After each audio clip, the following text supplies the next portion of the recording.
What's going on, everybody? Welcome to the Fresh Podcast, where we bring everything fresh in entertainment. I am your host, Drew Bronfield, and joining with me today is the full cast. First off, we got Seth. Seth, how you doing? I'm going to put some dirt in your eye. Yeah, yes, he will. And we also have a Robert. Robert, how you doing? Morning, what's up? All right, Robert, without the Spider-Man reference, we should have prepped this beforehand, but we got Randy. You gonna cry? I was expecting pizza time, Look at but little that's a good Goblin one. Jr. And look at little Goblin Jr. That You was, gonna cry? I'm not gonna. I would have bet I the money somehow Randy knew was. Randy was going to go for that. I would have one. bet I the kinda money knew Randy you- was gonna go with pizza time. Yeah, I was gonna put some dirt in your eye, but Seth just was like, nah, it's me. I had two prepared. I was either going to do Goblin Jr. or You're Going to Cry. Or, no, sorry, the dirt in your eye. But Yeah. We were on the I same did not wavelength. expect to be called on first, so that's why. I woke up less than an hour ago, so my wit hasn't kicked in yet. There you go. But if it wasn't obvious by 2 out of 3 references, we are talking about Spider-Man, specifically Spider-Man 2 that came out on the PS5 recently. A very big and high topic game was recently even announced for the Game Awards, potential Game of the Year. We'll probably talk about that later. But it's a very big game. It's the most anticipated sequel to Spider-Man 1. And if you want to know our thoughts on the first Spider-Man for PS4, we have a quick short on that. Seth voiced it, I edited it, and it is up on our TikTok and YouTube shorts. So please go check that out. But that shameless plug out of the way. We are here talking about this game. And this game, it does a lot technically wise. It is I think someone said it's a good sequel in the fact that it's very recognizable of the first game, and it does technically improve on the first game, both with like traversal, the abilities, and an argument to story, but we'll get into that as well. So it does a lot, but there is kind of been some debate of, does it do enough as a sequel? Is it as different from the first, and should it be getting all this high praise that's been getting, people have been loving it, 10 out of 10, everything, and even Game Award stats, but, has it really reached that level? And that's what we'll talk about here. So, Seth, I can probably feel your anticipation to talk about this, so I'm gonna call on you first. What are your kind of general thoughts about Spider-Man 2? Okay, yeah, I really liked it. It's I think it's sort of a give and take. It does certain things. I like it better than Spider-Man 1. I think its story is good. I don't think it hits quite the same highs as Marvel Spider-Man, or even like if we're comparing Spider-Man stories like the films, I don't really think it quite reaches that level, but it's good. Spoilers, this is dealing, if you haven't seen any of the marketing behind this, spoilers, I guess, this does deal with like sort of the symbiote suit storyline with like Peter getting the symbiote suit and Venom being in the game. I will say, and anybody here can object, outside of the comics, this is probably the best depiction of the story arc, right? Like, anyone else would agree with that? As much as I love to meme with Sam Raimi's Spider-Man 3, this is a better done telling. There's some good versions of it in like TV shows and stuff, but like I'm not as familiar with like it. the 90s Spider. Yeah, and I've seen those, like the 90s Spider-Man. I more mean like the more like spectacular Spider-Man. It's more spectacular Spider-Man too. Yeah. Ultimate Spider-Man's a joke. That thing is just a bunch of memes. But I overall I really enjoyed this game. I think there are improvements. I think there are certain setbacks. I also think there are certain elements that I feel like you're going to make the Spider-Man 2. This is an improvement, but I feel like we could go further.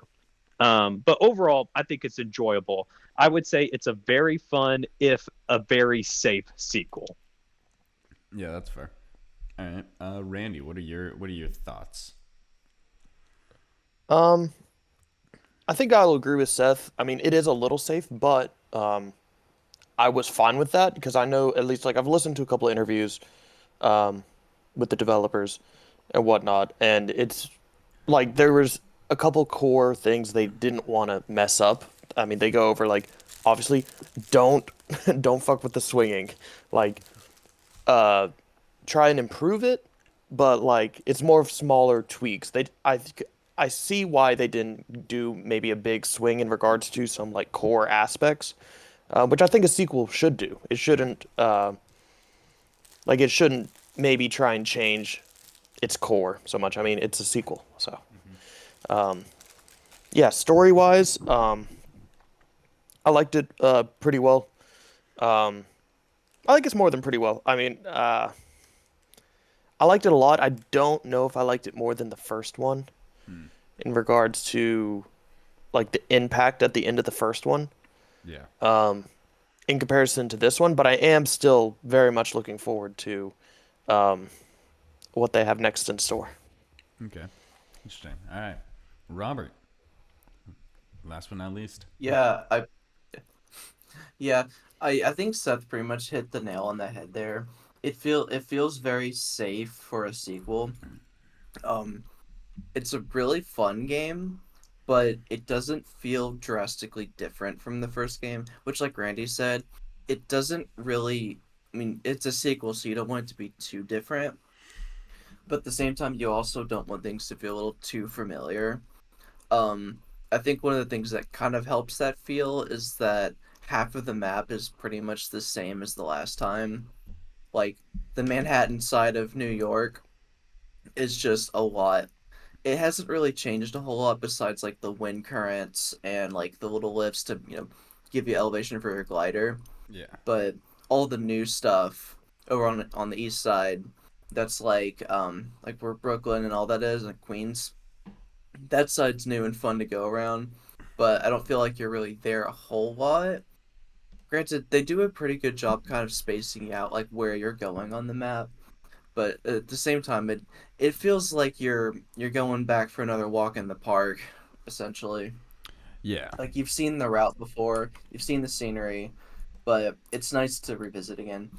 Um, and part of me kind of wonders how many of these people that are giving it like the nines and tens out of tens like have revisited Spider-Man, like Spider-Man 1 since it came out, like 2018. So I wonder if it felt more fresh to them just because it's been so long. Because I think a lot of us have played or at least seen it within the past few years, like the past like 3 years. So it Yeah. might not feel as like distant for us. Yeah, I would have to agree with Robert on that because when I went back and play, I feel like something that did influence sort of like my experience with Spider-Man 2 was going back and replaying, even not all the way through, just enough of like Marvel Spider-Man 1 to get a feel for it for our like, our short.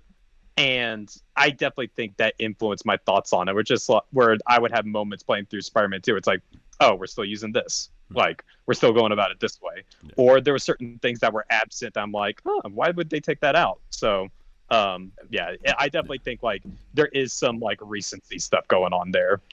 It makes me glad that I didn't end up doing like a replay because I initially was thinking of doing a replay of 1 right before 2, but I'm kind of glad that I didn't have time to, follow through on that replay. Yeah. Yeah. One thing that I thought about is like I really wanted this game to feel like, you guys know how like it feels to play Doom 2016 after playing Doom Eternal? Like it's almost harder Yeah. to play original Doom because like, oh, I don't have this anymore. Oh, the map's not like this. I don't have like it's not that like Doom 2016 like got worse. It's the fact that like literally everything was improved from the sequel to the point where the first like it's weird playing the first game. That's the kind of feeling I wanted from this game. And that might be like weird to describe, but it's one of those things where like it's just barely like not enough to move forward. We'll probably talk about this when talking about gameplay, but I think one of the biggest things is just like a lot of combat is still just like you mash square through things, or you zip to them. Like, you push triangle if they're far away, you push square if they're up in your face, and then you mash all your web things when you use them again. Like, it's exactly what you were doing in the past like 2 games. So it would have been nice, kind of more like maybe, in combos it's more like either God of War or maybe even like DMC type thing where it's, square, and then triangle, and you do a different like combo or something like that. So something to like give you a different feel for the game would have definitely helped. But you guys kind of, and I think there are and I think there are certain adjustments to that they do make it that feel distinct from the first. But once again, it's one of those things. Yeah. Like, is it enough? Is it enough? Yeah. I feel like they made subtle, or maybe not subtle. I mean, they added a parry to where there's unblockable, or not unblockable, but undodgeable moves that you have to parry. Then also later in the game, they add the inverse of that, unparryable moves that you have to block. I really liked the, honestly, the use of gadgets on the, I think it's right bumper, or R1. I'm used to Xbox. Or on L1 using like the ability moves. I really thought that they improved it a lot because I initially thought that maybe they'd have that for one thing, and then you would still have a lot of the same gadgets from the first game, and maybe you could assign some of them to like quick fire shots, a la Batman Arkham series. yeah. And you kind of have that with your like right bumper, but I don't know. I expected to like be like he'd still have everything from the first one, which I'm kind of glad that there's different stuff, and some of the stuff he doesn't have. Like honestly, kind of the anti-gravity stuff I like never used in the first game, but yeah, there's less gadgets, but in return you're running into less issues where you have to like a lot of the way the gadgets were is like, okay, you have to like bring up the slow time meter to like switch between which gadget you want to use and the like right bumper kind of like part. Yeah, I remember the first game felt very slow in that matter. Well, the weapon wheel kind of breaks up, or like the gadget wheel kind of breaks up the pace of combat. So just kind of having abilities on cooldowns and stuff like that makes it a lot less intrusive. Yeah, and it makes me feel a bit conflicted, and we'll get into it. But like, it definitely makes the combat flow more. But there are certain gadgets where I'm like, yeah, like the anti-gravity one, the electric web. I feel like those could go like for sure. But I miss certain ones. Like I miss impact webs. I miss the one that like not the one. In this game, it's almost like an upgrade version where you throw one out and it like sucks everything in like a black hole, like shoots out a bunch of webs and like bring them together. But I really miss the stealth tool where you could set up little tripwire. Yeah. And I did love that. And in general, I think the biggest thing that they really kind of messed up on, in my opinion, in this game is the stealth. Because there's like and I know the director said like, oh, this was intentional or whatever. All because it's intentional doesn't mean it doesn't stick out as a problem to me. I definitely noticed that because in like stealth sections, they added like the ability to kind of make your own like tight ropes, which is cool. They took out a lot of your stealth tools, so most of the time I feel like I was just doing like the web takedowns of like the square button. Yeah, and it sucks because it's like I really I wouldn't say it's the greatest thing in the world or the most in-depth system, but for what it was, I like the different gadgets in the original Spider-Man.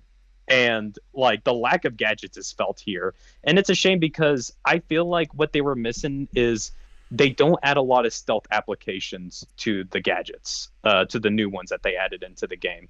The only one is the little Sonic thing that you get. And basically when that's fired in stealth, when you upgrade it, it acts as like a lure that you can put anywhere, which is kind of nice, but like there's so many lure objects around the world anyways that you really don't need it. And to me, it's a shame because it's like I love like setting up the little traps or using the impact webs to knock people unaware off buildings. I also seem to notice that the stealth detection is weirder in this game. It has one of the most frustrating things I hate in like stealth, which is all the enemy AI is hooked up to the hive mind, where one person is alerted and suddenly everyone is. When weirdly enough, the first game wasn't like that. Like it would take a minute before everybody could be alerted. And that kind of aggravates me a bit. Yeah. I didn't really run into that happening on mine. But in regards to stealth, I mean, yes, I do miss the tripwire and stuff like that. But I know they added like ceiling takedowns and stuff in Miles's game, so it's nice to see those added back. And I don't remember, did you have like wall takedowns in Miles' game as well, or Well, no? that was in the original game too. As Oh, someone it who's was. I gone guess through I the just never used remastered, it. yeah. Well, it's yeah, like the ceiling takedowns, the wall takedowns, they're all there in the game. I think really the only thing new that they added in stealth in Miles Morales was just the invisibility ability for Miles. Um, so yeah, like the part I know where I can definitely point to where it's just like here, right here, this is where the stealth is more messed up is the activity for like the little like hunter nests that like are invisible. You jump in and you can start off in stealth, but if you ever get caught, more enemies come in. I remember specifically going in, taking out almost all the enemies except for leaving one dude. I'm like, all right, cool, I'm gonna purposely like let him kind of catch me so I can immediately follow up with like a finisher takedown just to look kind of cool and stylish. Because you could do that in Marvel Spider-Man Remastered, the original. But here, it's not the case, and it automatically said it detected, and all the enemies came out, and I'm like, oh, great, this is fun. Like I said, I know that they said that like this is intentional design. We specifically made it like this, but it still doesn't mean I'm not irked by it. Yeah, it is. Honest, you No, first. I was gonna say it's like I don't know if I really. It's definitely noticeable when I think about it, just like how little stealth there actually like is, and then I kind of like think back to my playthrough. I was like, at what points? There's only like a few points where like I actually tried doing stealth, but then like half the time, and this is probably more just me than the game. I would just be like, this is taking too long. I'm gonna just dive in and fucking electric blast everyone real quick, and then just it was just better to do that half the time, and I just like I'm not even trying stealth. And then like after the Like fight, I no, kind of look and I around. And I'm ended up like, oh yeah, that's. I guess I was supposed to do it like this. and no, like the thing is I would do that. I did the exact same thing, Drew, but it was just because like even though I usually like to do stealth, because your kind of options are so limited in this game, I'm like it's not as fun. So I might as well just go all out loud. Honestly, for Um, like all those hunter nests, I think I only stealth through like one of them. I don't and think I it's not actually. hard to do in stealth really because like the web line as someone who's like really likes do kind of the stealth stuff in my games, the web line is insanely good. It's basically guaranteeing you perch takedowns anywhere on the map. It is Yep. like kind of broken, but because of that and the lack of gadgets and just the lack of moves that you have while in stealth, it just gets really boring and repetitive to actually like try to be like fully stealth compared to how it was in like the past two games. So it's like, all right, well, I don't know if I really want to bother with it because it's just kind of boring. Yeah.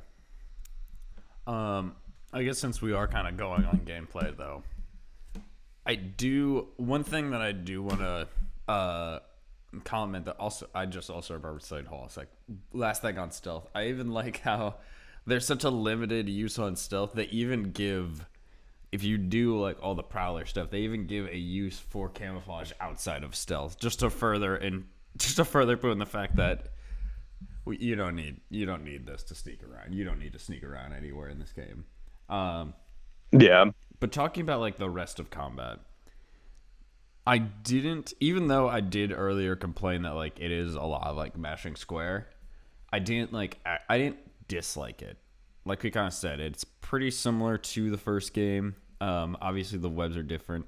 I did like the what makes Peter and Miles unique. I like the abilities of it because even though like their actual basic attacks, like their the square button, their triangles, and everything like that's the same. Like maybe slightly different animations, but like basically the same. I did think like their actual like power sets, like Miles with all his electricity, and then Peter with either the Venom or his robot arms. Like I actually did like that aspect. That made it. I would use those constantly as much as possible because that's what made those two characters feel very different. And then also their supers. So I am glad that there's at least that to make them feel like very unique and different from each other. Um, and I don't know if this is on purpose, but it might purposely be, but it actually like feels like with Peter that his like the first kind of set of abilities you get with him are with these like Doc Ock arms, and they feel like almost significantly weaker than the Venom stuff. So you're almost inclined to use the Venom stuff more.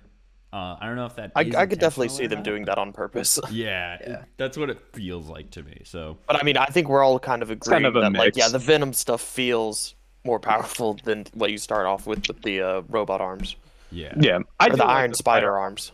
I like the spider arms just because like I think it is a nice upgrade from like the first game where there it was just the suit power and all it did was really enhance your attacks. You didn't really get anything new like melee animations or anything. It was just like, yeah, here's the spider arms. They're out while he's punching, and that's really about it.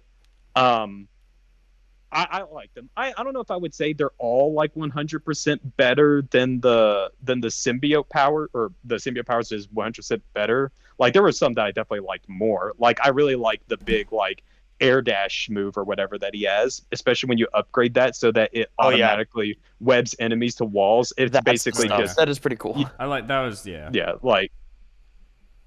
But yeah, I could definitely see like the very one focus like really big like melee combo one where he just hits out like a bunch of flurry attacks. Yeah, that's not as powerful. That's more for like I guess building up your combo meter if you really care about that. versus like the freaking mega punch that will almost like one shot most enemies that you get like in Venom mode. Yeah, like if you get him close to a wall. Yeah. So that's cool, and I do like that there is a bit of distinction between the two. And Rady touched on this a little bit, but I think kind of the big selling point for this game and the big the big hot topic is the web swing and the traversal through the game. And as Rady mentioned, it's very similar from one, but that is one thing where I'm like, I don't want them to change it a whole bunch. They added some awesome things like the loop, the quick building turn that's now like its own command and it's really easy to do. They added a couple little like fun dive tricks that are different. And I mean, I don't know, it just felt really good. The gliding, I was like, ew, I don't want to do gliding. I'm not Iron Man, I'm Spider-Man. Still ended up like it feels like the map is bigger. I mean, it is because they added in new areas, but like even the core area feels bigger. I don't know why, but there's more. Typically, it's something something along the lines of like the size of the Spider-Man. Sometimes, like that was like kind of the trick with the sort of the older Spider-Man games is like, how do you feel so fast whenever you're web swinging? Well, one, it's like the momentum system in like the older Spider-Man games. I'm talking like the 2004 ones, but the city was much smaller compared to Spidey, so it looked like he's covering a lot of ground really quickly. Whenever in actuality, it's just that he's kind of a bigger boy. Versus, I do feel like the Spider-Man, especially compared to like, I don't have any evidence of it, but compared to like how they were in the 2018 Spider-Man, definitely feels like a little bit smaller here, which is cool. Yeah. I think there's also a lot of, especially in the newer, because a lot of the newer areas are like almost like suburbs. There's a lot of like more, and probably because there's realistically like more open spaces. There aren't as many tall buildings to swing off of, versus like when you're like in the inner city of downtown. So that's kind of where like you'll slingshot yourself from a building, but like to just make it over. Slingshot. Well, you know what I mean. You'll swing your way like past a building and like, but just barely, so you can still make it to your destination. Like put the wings on and like ease down there. So I think adding the wings is like, I think it's a good touch, and I think it does a thing where it doesn't mess with the core swinging itself. It just kind of adds to it. Yeah, I agree. That's where I was going to get to, is because initially I was going to be like, nah, I don't like this, but I actually really liked it. Yeah, it's fun. I'm gonna disagree with some of those points. Not all of them. I've had an issue with the Spider-Man swinging since the first game, and I think I need to start there.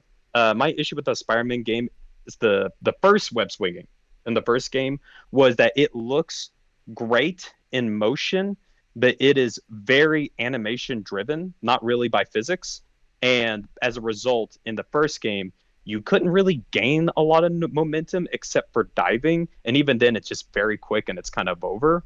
And also, it felt very on rails. Like, the best way I could put it is you don't actually have that much control in swinging. You're just, if you wanted to, you could hold right trigger, press forward on the thumbstick, and you will get to your destination just fine without putting any sort of effort into the swinging.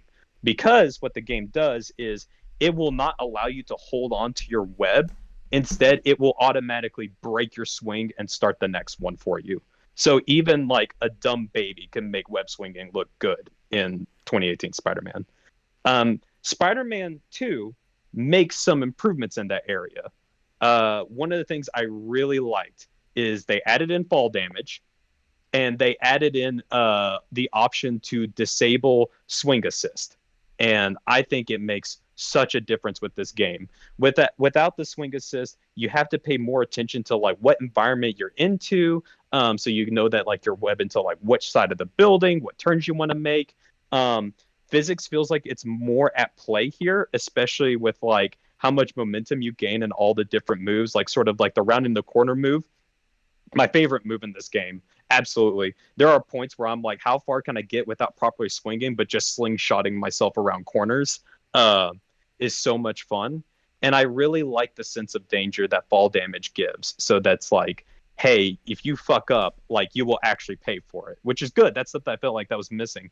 And also disabling swing assistance makes it so that when you're swinging straight into a building, your momentum plummets. The thing is even with it all fully disabled, it's like 80-90% of the time it works like that. There's still a couple of moments where I'm like, that probably should have stopped me right there, but and it's acting kind of funky. I think it's a good start to building up from what we had, especially all the different moves. Like I love the rounding the quarter move. Like, I don't know if you guys ever tried this, but did you ever find something like a radio tower or something, or a smoke chimney and do the rounding corner move and just hold it? Because basically you will just swing around it and build momentum and just shoot yourself out. Like I love that move so much. Yeah. I never ended up doing that, but I did see a video of people saying like, "Oh, here's a cool thing that you probably didn't do or didn't know you could do," and I was like, "Oh, that is correct. I didn't know I could do that. That looks pretty fun." And it's so cool. And I'm sure I'll do it some, and I'll probably with your what you're saying about like swing assist and fall damage, I'll probably do that on when they add New Game Plus here in like December. I'll probably do a new run on New Game Plus on like hardest difficulty, and I'll probably turn like fall damage on and swing assist off and stuff like that. I think it dramatically. I think it'll be improves really the experience. Fun. Yeah, like you really feel more in control, and Do you feel really like Spider-Man. Yeah, and you feel like then you gain like so much more like momentum off of it. Like it feels like the game is less hand holding you. Randy, I feel like we're going to be rehashing our arguments back with Unity parkour, based on this. I don't know about that. I mean, I just played through when I initially played through it. I just left it on. Yeah. Mostly because I didn't really delve into the settings that much. Most of the time, settings for games are just like brightness, subtitles, blah blah blah blah blah, and usually that's all fine by default for me. So I didn't realize that had that till I was pretty much like at the end of the game. But it's cool. Sorry, Robert, you were saying something before I continue my rant. Yeah, I was gonna ask if they announced when New Game Plus was coming yet. It's December. I don't remember. I don't think they've announced the win in December. Okay. All right, that's cool. But they are planning an update in December, as far as I'm aware. And like these are all like the good things, and here's the bad things. I personally think the wingsuit is a little bit of a problem. One, I don't think it controls well. I think where you fool yourself into thinking it controls well is when you get into wind tunnels. I think the wind tunnels and stuff heavily carries this thing, because otherwise turning it just doesn't feel good to me at all. Like I really don't like how the wingsuit feels. And also I feel like the wingsuit is almost the game's equivalent of like the grapple hook in Syndicate, where basically, sure, you can swing around, but it's faster to just wingsuit your way to the place you need to. Just build up momentum real quick, and there's all kinds of moves you can do it, and then just wingsuit your way to it. And it's, I really, we talked about that with like the grapple, with the grapple hook in Syndicate, where it's just like, this can cause issues where you're not engaging with the system as much, and you're just using the easy win button to sort of just fly your way across like the city. And I just don't think it feels good. I think the wind tunnels are a little bit too arcadey looking, in my opinion. And it's, I don't know, the wingsuit just, it can be cool at times. Like whenever you like approach like a tunnel and then you just activate the swingsuit and just like zoom right through to it, it's cool. It's a really cool moment. But there's other moments where it's like, I'd rather just stick with like the actual web swinging. Like I said, these are all good. These are all good improvements, but I feel like we can go further. Something that Spider-Man 2 back in 2004 had is you could charge your jumps almost anywhere. You could charge it while running. You can charge it while standing still. You can charge it while web swinging, so that like while you're swinging and you're reaching right at the perfect arch to get the most distance, and you just charge it up, it could be like a super freaking jump, and you just go super far. I know about the abilities like the spider dash and the spider jump. Those are neat, but it's not quite as seamless as the others. It's literally like, all right, activate this ability, boom, shoot forward. All right, now we switch back to swinging. I like the idea of like the charge boosting to like sort of charge up your swings, like building up momentum as you're like swinging through. And also there were other things too, where you could like charge off of walls and ceilings and stuff like that in like the older Spider-Man games. And also the wall running still bugs me. The way it looks in this game. Like, don't make me wrong, I like the seamlessness of it, but there's something weird and artificial about how they're always running on a completely straight line. You can only go up while running. You can never go down. So you can't even do like a little downward thing, which is like, there's a lot of elements to where even though the system has improved, it's still so animation driven that it feels, to me, it feels very restrictive. And it's just like, I like the walls that you're breaking down, but I think we can go further. I think we can push this a little bit further. And that's what kind of disappoints me is 2018 to 2023, 5 years. I know they were working on Miles Morales and a bunch of other games, but it's just like I know that they say don't touch the web swing in, and I guess that works for most people. But for me personally, I'm like, I like the new additions, but I want the system to be fleshed out more. Like, I feel like, especially since I still don't think it's quite hitting the same physicality as the older games. Maybe I'm just being an old boomer about this, but I really like the more freeform thing, because it feels like the problem with Insomniac is they're too afraid to like let the player look stupid when swinging. And it's just like, nah, man, take out those guardrails. Let people make mistakes. Let them do stupid shit, because whenever you have more of that danger present, it makes this swinging more exciting. And I think, like I said, the swing assistance options, the ball damage, these are all good additions, but I feel like we can go a step further. I think I disagree with the web wings, and I think that might be it. But mainly because like the way that, because you almost contradict you, because the web swing isn't really like, I don't think it's a win button of just like you can just do it everywhere. Like, yeah, the web tunnels will get you far and it'll get you through certain areas, but you can't stay in the air forever. And like you said, you can't really turn in them unless you're in the wind tunnel. And I think it kind of is one of those things where it's really used to kind of push you forward and only forward unless you use the wind tunnels as well. Because if you actually are trying to do something cool or like get around corners or stuff, you have to switch back to your real webs and like do that bank move and do that whip move that will like kind of bank really hard right or left.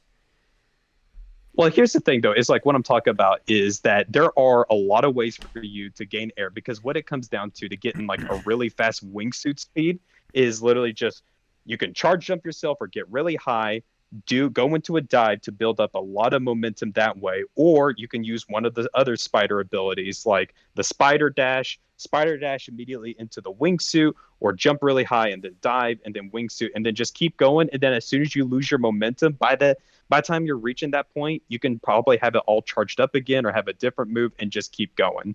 And that's kind of what bothers me about it, is that like there's a lot of different ways to where you can make the web swinging, like you can kind of like engage with it very minimally once you have like that wingsuit.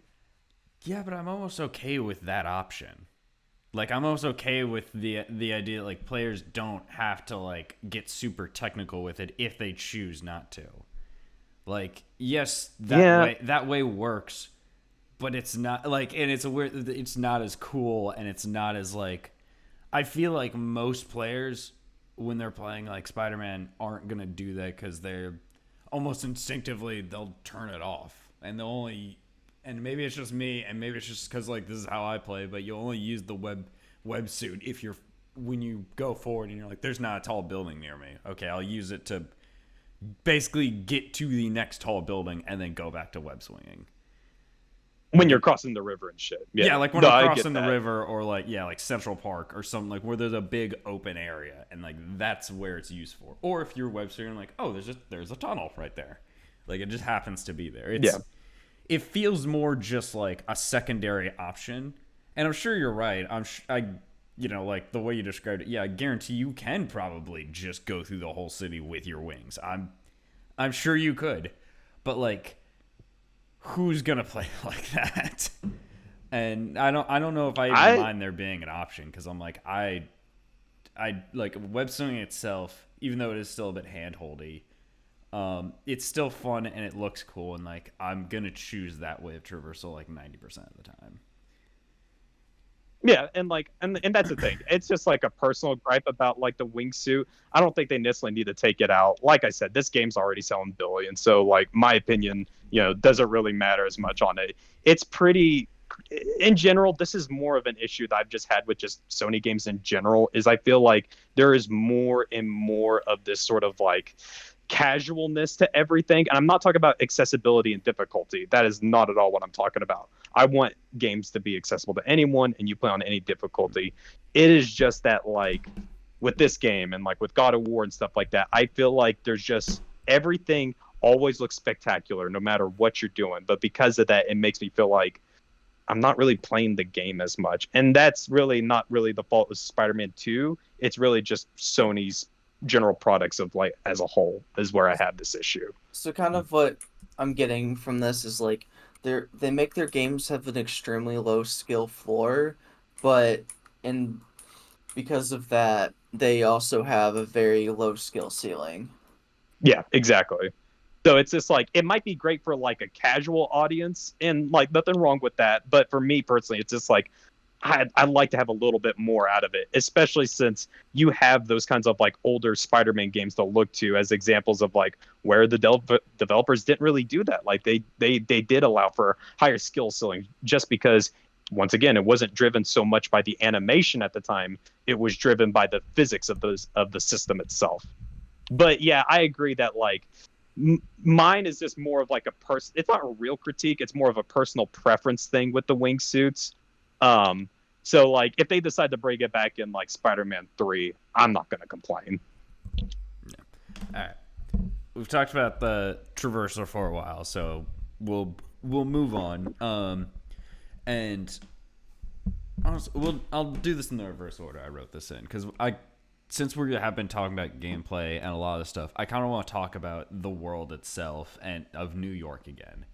And this is kind of one of the things I have an issue with I like the world, and I think there's some really good side missions. There's the very last one you get. I like Miles's, like, even though it is a bit strange, like contrasting compared to like Peter's stuff, like I like Miles's like musical mission mainly because like they're just talking about real musicians. It is a bit weird how people are so open to talk about this after getting mugged, but I think Peter's mission with like the Flame and Yuri is really cool, even though I didn't either play or watch the DLC, so had to had a refresh on that. But anyway, I like a lot of the side missions. That said, the actual world of New York, it is a bit like, okay, yeah, been here, done that. Yeah, that's Central Park again. Yeah, that's the Avengers Tower again. That's Strange's Mansion again. And, it's one of those things with Spider-Man. It's like, you can't, I feel like they're doing as much as they can, but the fact with Spider-Man being in New York, but like, I really hoping that whenever they do the next game, let me go somewhere else. Like, make it I don't even care if you make it a multiverse thing. What do you mean? New York's like, I don't know. I don't know if I'm with you on that or not, because like, I think just keep giving us more and more New York. Well, I think I know what I think I know where Drew's coming with this. It's like, it's not so much it's New York itself. I think it's like, it doesn't really feel like you're exploring New York. You're just kind of like swinging through New York from like waypoint to waypoint, because like, you don't really discover much things. They do some cool things that are like steps in the right directions. Like, for example, the Sandman activities. I thought it was really cool that like, you can kind of spot a Sandman activity from pretty far away. It's like, oh, there's like a little localized sandstorm. You go there and you do that side quest. And the Mysteriums too. Yeah. Like, oh, there's green lights shooting up in the air. Yeah, those are cool and does feel like exploration, but also the game is very heavy on giving you map markers. It's weird people don't criticize this game as much for that, because it is like doing almost the exact problems that people like just hound Ubisoft all the time for, but no one like really criticizes it here because it's Spider-Man. I think also probably it doesn't fill up the entire map like most Ubisoft games do. And yeah, Ubisoft. It's a lot more manageable. Too many icons. Yeah. But here's the thing. It's something that I think back to with Marvel's Spider-Man 1 that they did that they don't really do here. I'm like, damn, why wouldn't they do that more to introduce some of these side quests? How Taskmaster can just ambush you in the open world and begin that side quest line in the first game. Like, just anywhere. Nothing like that happens here in Spider-Man 2. And I felt like that's kind of the problem with exploring the world of New York in these games. Is like, you're not exploring it, and it doesn't really feel like it feels like everything the world has to revolve around you coming here to observe it, rather than the world coming to you, like I feel like it's missing something there to really give that sense of like actual exploration versus just chasing down waypoints. And you're right, I think the amount is a lot less than an Ubisoft game, which is very thankful. Like, it's very nice that like you can kind of 100% this game in less than 30 hours. That's very nice for an open world game. But I also feel like there's ways it's just like, they could have figured out ways to like make it more engaging to actually like explore this world, I think kind of what I'm thinking is like, I don't think like New York's bad. And I think like the way that like side quests are like divided and spread out is good in this game. You almost kind of like naturally, as you're going in between missions and stuff, you're like, oh, well, there's a crime thing. Oh, there's a Prowler thing. Like you naturally want, and like the game gives you time to do side quests, which is, comes from the first game, but also like it has a nice flow to it. I think maybe something to like break it up, and this is just me spitballing, if it's just like, if in the next game we are seeing more Spider-Man, like, and they do like a Spider-Verse type thing, like maybe have like different versions of New York. Maybe you go to the New York 2099 or New York Noir, like stuff like that, to like maybe throw a little diversity into it a little bit. Because it's not, I don't think the city itself is bad. It's just, it feels like a lot of the same. And I think as Seth pointed out, there's nothing like, it's not like The Last of Us where something like jumps out at you or like fucking tackles you mid swing or something. Or even in the Batman games when randomly you're swinging like Man-Bat jump scares you or something, and you're like, well, what is that? Yeah, that's a really good example. I also think just maybe little interactions. Like I really liked it when you did active crimes and you ran into other people, like the other superheroes. Like you mentioned Wraith, you mentioned the other Spider-Man that you're not playing as at crimes. What if you were just swinging around and they're just like all of a sudden it's like, oh hey Miles, and he's just like, hey Peter, I gotta go, and he's just like swinging past. Like something like that would be really cool. Mhm. I Just do like just that. little touches. Yeah. I do like the fact that that at random moments, like your friends could just be like, "Oh, hey, I'm stopping the same crime. Oh, what's up, buddy?" Like that's fun. That's a little like that's cute. Yeah, Those are really sometimes I cool would- like team ups. Yeah. Yeah, sometimes I would just be like focusing on the enemies. Suddenly I do a takedown and Miles is just swinging into assist. I'm like, oh shit, that's cool. Yeah. It's like, "Hey, mate, how you doing?" And they do like the finger guns at each other. Yeah. And especially whenever it's not, and the best part too is like it's cool whenever it's like Peter or Miles, but it's really cool then when they start integrating other characters like Wraith or Agent Venom. Like that's Yeah. really cool. Honestly, I really like that. Okay, before I move on to this, does anyone else want to talk about like open world stuff before I start getting into like characters? I will jump in real quick and like add on to what you said about like the Miles quest line. And I remember we both had the discussion like, yeah, it's a little weird that like, oh man, I almost got mugged at knife point by these dudes, but Miles just saved me. Let me give you like a 12-minute lecture about this like New York musician. It's just like, all right, that's a little weird. But I do kind of like these kinds of like scales of stories where it's not just really about Miles saving or Miles or Peter like stopping a world-ending crime or whatever plot, but it's like it's the friendly neighborhood part of it where they're kind of engaging with like the community and all that stuff and like working alongside people. It kind of reminds me of like like on TikTok or whatever, where people be like, "Did you know Spider-Man did this?" And it's just like he rescued this little girl's balloon or whatever, and like these small little interactions, and it's kind of cool to see some of the side quests tackle that. I will say, I feel like, unfortunately, and it really is just the Flame quest line. The Flame quest line kind of blows every other quest line out of the water.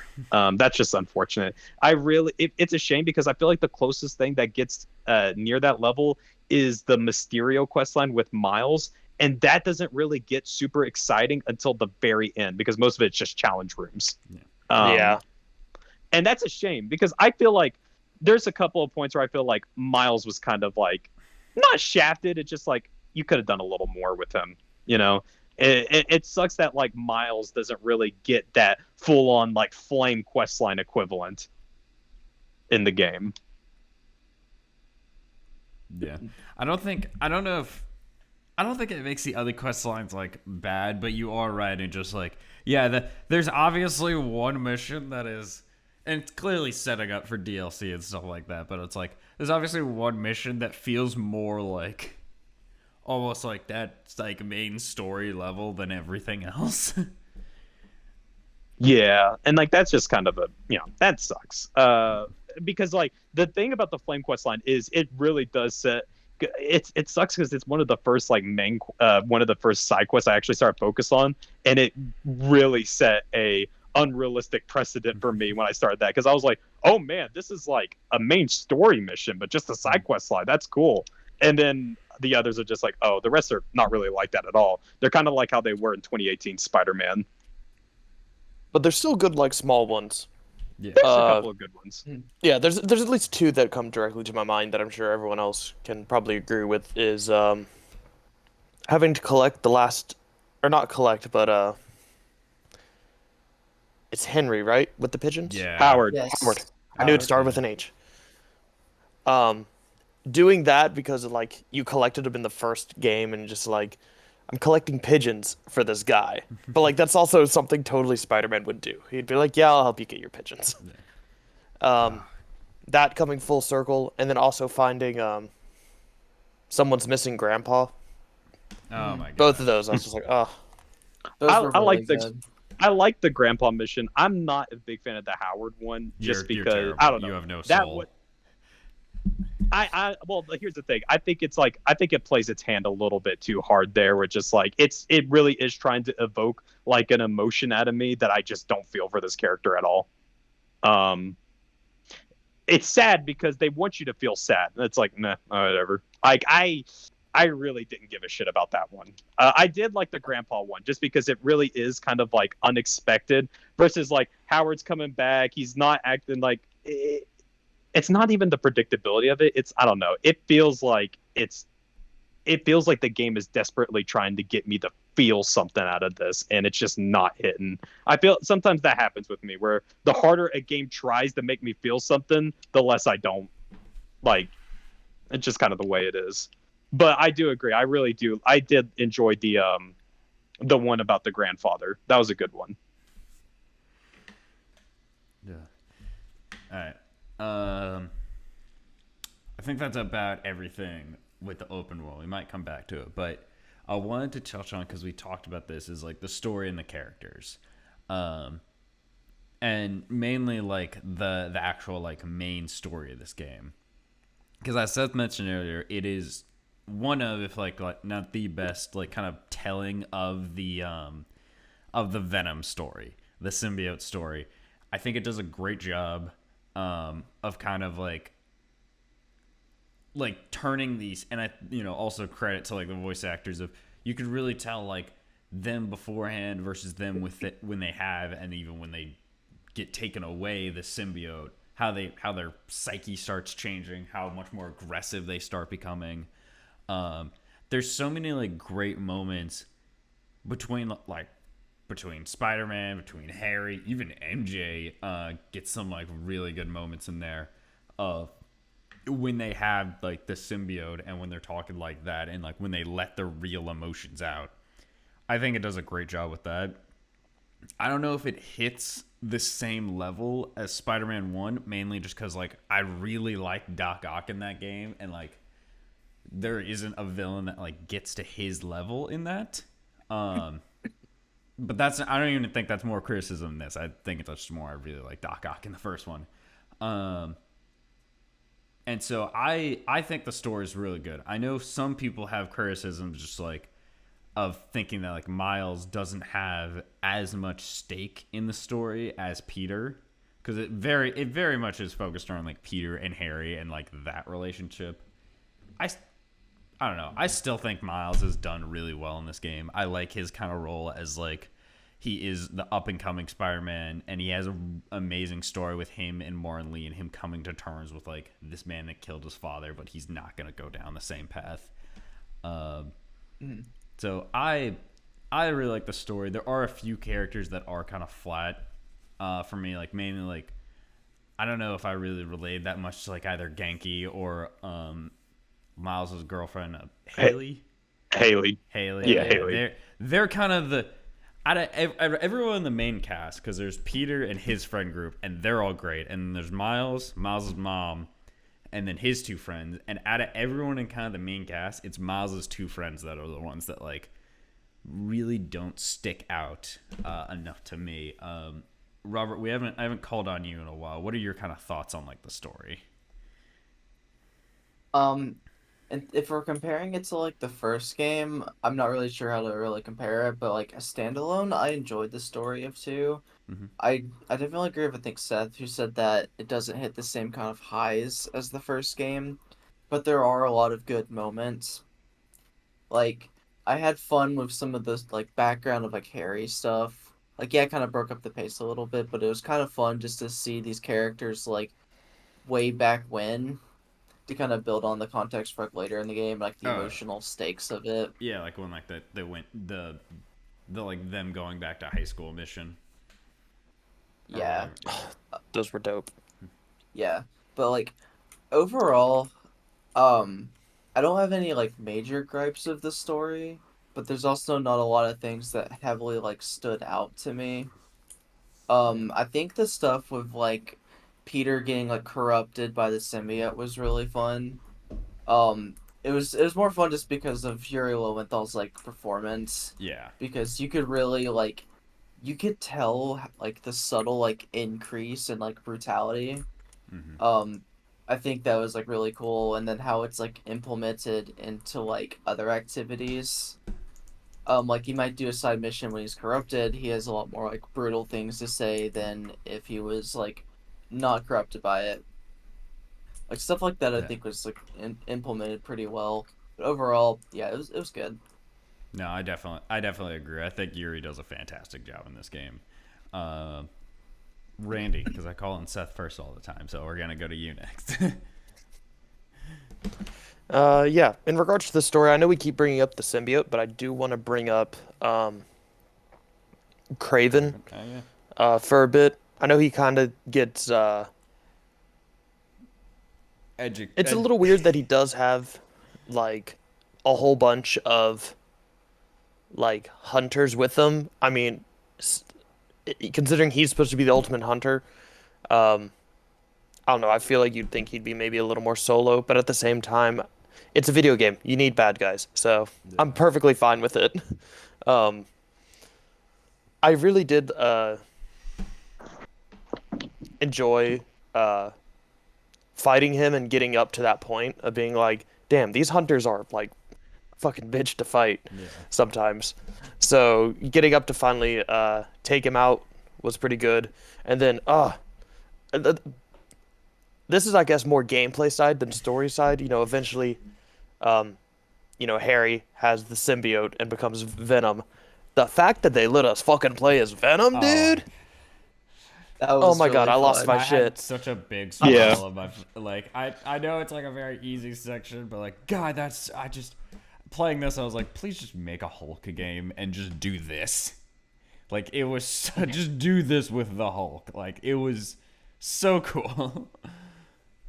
Yeah, it was Yeah, it was very awesome. it was very reminiscent of like did any of you guys play Ultimate Spider-Man? Is that the one Nope. where? No. Is that the one where like keep seeing all the clips of like Venom's with you and it's like a buddy cop thing? No, that is Spider-Man. Also, oh God, it's the other Spider-Man 1 game that came out in like the 90s or some shit. Okay. No, Ultimate Spider-Man came out around 2005. It is based on the Ultimate Spider-Man comic line, and that was a open world Spider-Man game that allowed you to switch between. Well, it was determined by the story. You couldn't do it at any time, but basically you would switch between Peter, and then you would switch between Eddie Brock as Venom. So you would actually play as Venom, going around like eating people, messing it up. It's kind of funny because when you play as Peter, the open world is kind of like the typical kind of Spider-Man, like go in, do side missions, stop crimes, blah blah blah blah. Whereas like with Eddie, it's basically like a GTA game where he is just like wrecking shit, throwing cars, eating people, destroying the military as they fly in. It's fun. It was cool to play as him. It was a neat part. I do hope that like if they do it because they're gonna do DLC for this game. I do hope one of the DLCs is like it's just a Venom DLC and you just like go around the city and just like almost like you said, just like break stuff. Yeah, that would be fun. I think there's a lot of like obviously it's like one little section, so it's basically not a lot of depth to his moves, but there is a lot of fun like animations and stuff, especially some of the really neat kind of like brutal executions that they could get away with in a T-rated game. You can have Eddie like, or not Eddie, sorry, this isn't Eddie, Harry. You can have Harry like chomp on some head so long as there's no blood shown. It's like, all right, cool. They only do it at one point, which is kind In of a cool cutscene. part. Yeah. Yeah. You could have It was some- dope. You could have him like snap a dude like a twig as long as like you don't show blood. It's fine. Yeah. Yeah, And this but they said nothing about breaking bones. yeah. It's sadly this part was one of the parts that got spoiled to me on TikTok before the game had even came out. So dude who posted that on TikTok, I hope you have a migraine all day. Nice. That's the best kind of revenge. It's just I hope your day is just inconvenienced. I hope your Starbucks order is wrong. I hope you have a migraine. And yeah, I hope you after suck. like your very bad day, you get home and then like your jacket pocket gets stuck on the door, so you get tugged a little bit. Oh, yeah. I hope you lose your car keys. Yeah, but only for a couple minutes. yeah. But still, enough to where you're late. Maybe or about something. 10 minutes to make you really worried. And then you realize but that yeah, they're like, sitting going like back- on your counter and you walk past them, so you feel like an idiot. But yeah, I like the Venom part. It didn't quite blow me away because, like, unfortunately, yes, it got spoiled for me. But I had a feeling that they would do something like that. But it was cool. I thought it was a really neat section. Yeah. I feel like it got a little samey towards the end because you kind of just mindlessly mash, but it also felt really fun because the animations were so good. Yeah, That was I think it was about the right length that it needed to be, where it just like it's a really quick power fantasy moment, and then just as whenever it gets samey, you have a boss fight with Craven, and then it's over. It's like, okay, that's good. yes, is the perfect amount of Venom. Where you get to play as him. But yeah, continuing on in regards to like story and stuff like that, we talked a little bit in regards to this like gets pulled in with the world, but once it does eventually change and like Venom is like taking over the city, holy shit! Like them changing the world up like that, I was like, damn, New York's like fucked. How are we gonna do this? It was really fun and like getting towards the end where you end up like having to save some people out of that like subway. I think Haley's there if I remember correctly. No, And you not Haley, It no, was it's Genki, Rio it was and- Genki and his mom. yeah. Genki and Miles's mom. My bad. Um, anyway, basically, you go there and you go fight like just a bunch of these symbiote spawns. Maybe spawn isn't the right word because anyway, a bunch of these symbiotes, and it's just on a timer, which I really love. That it's a timer and it just keeps coming and coming and coming. You're just like, and you have to try and defend them off of these from getting into the subway cars and whatnot.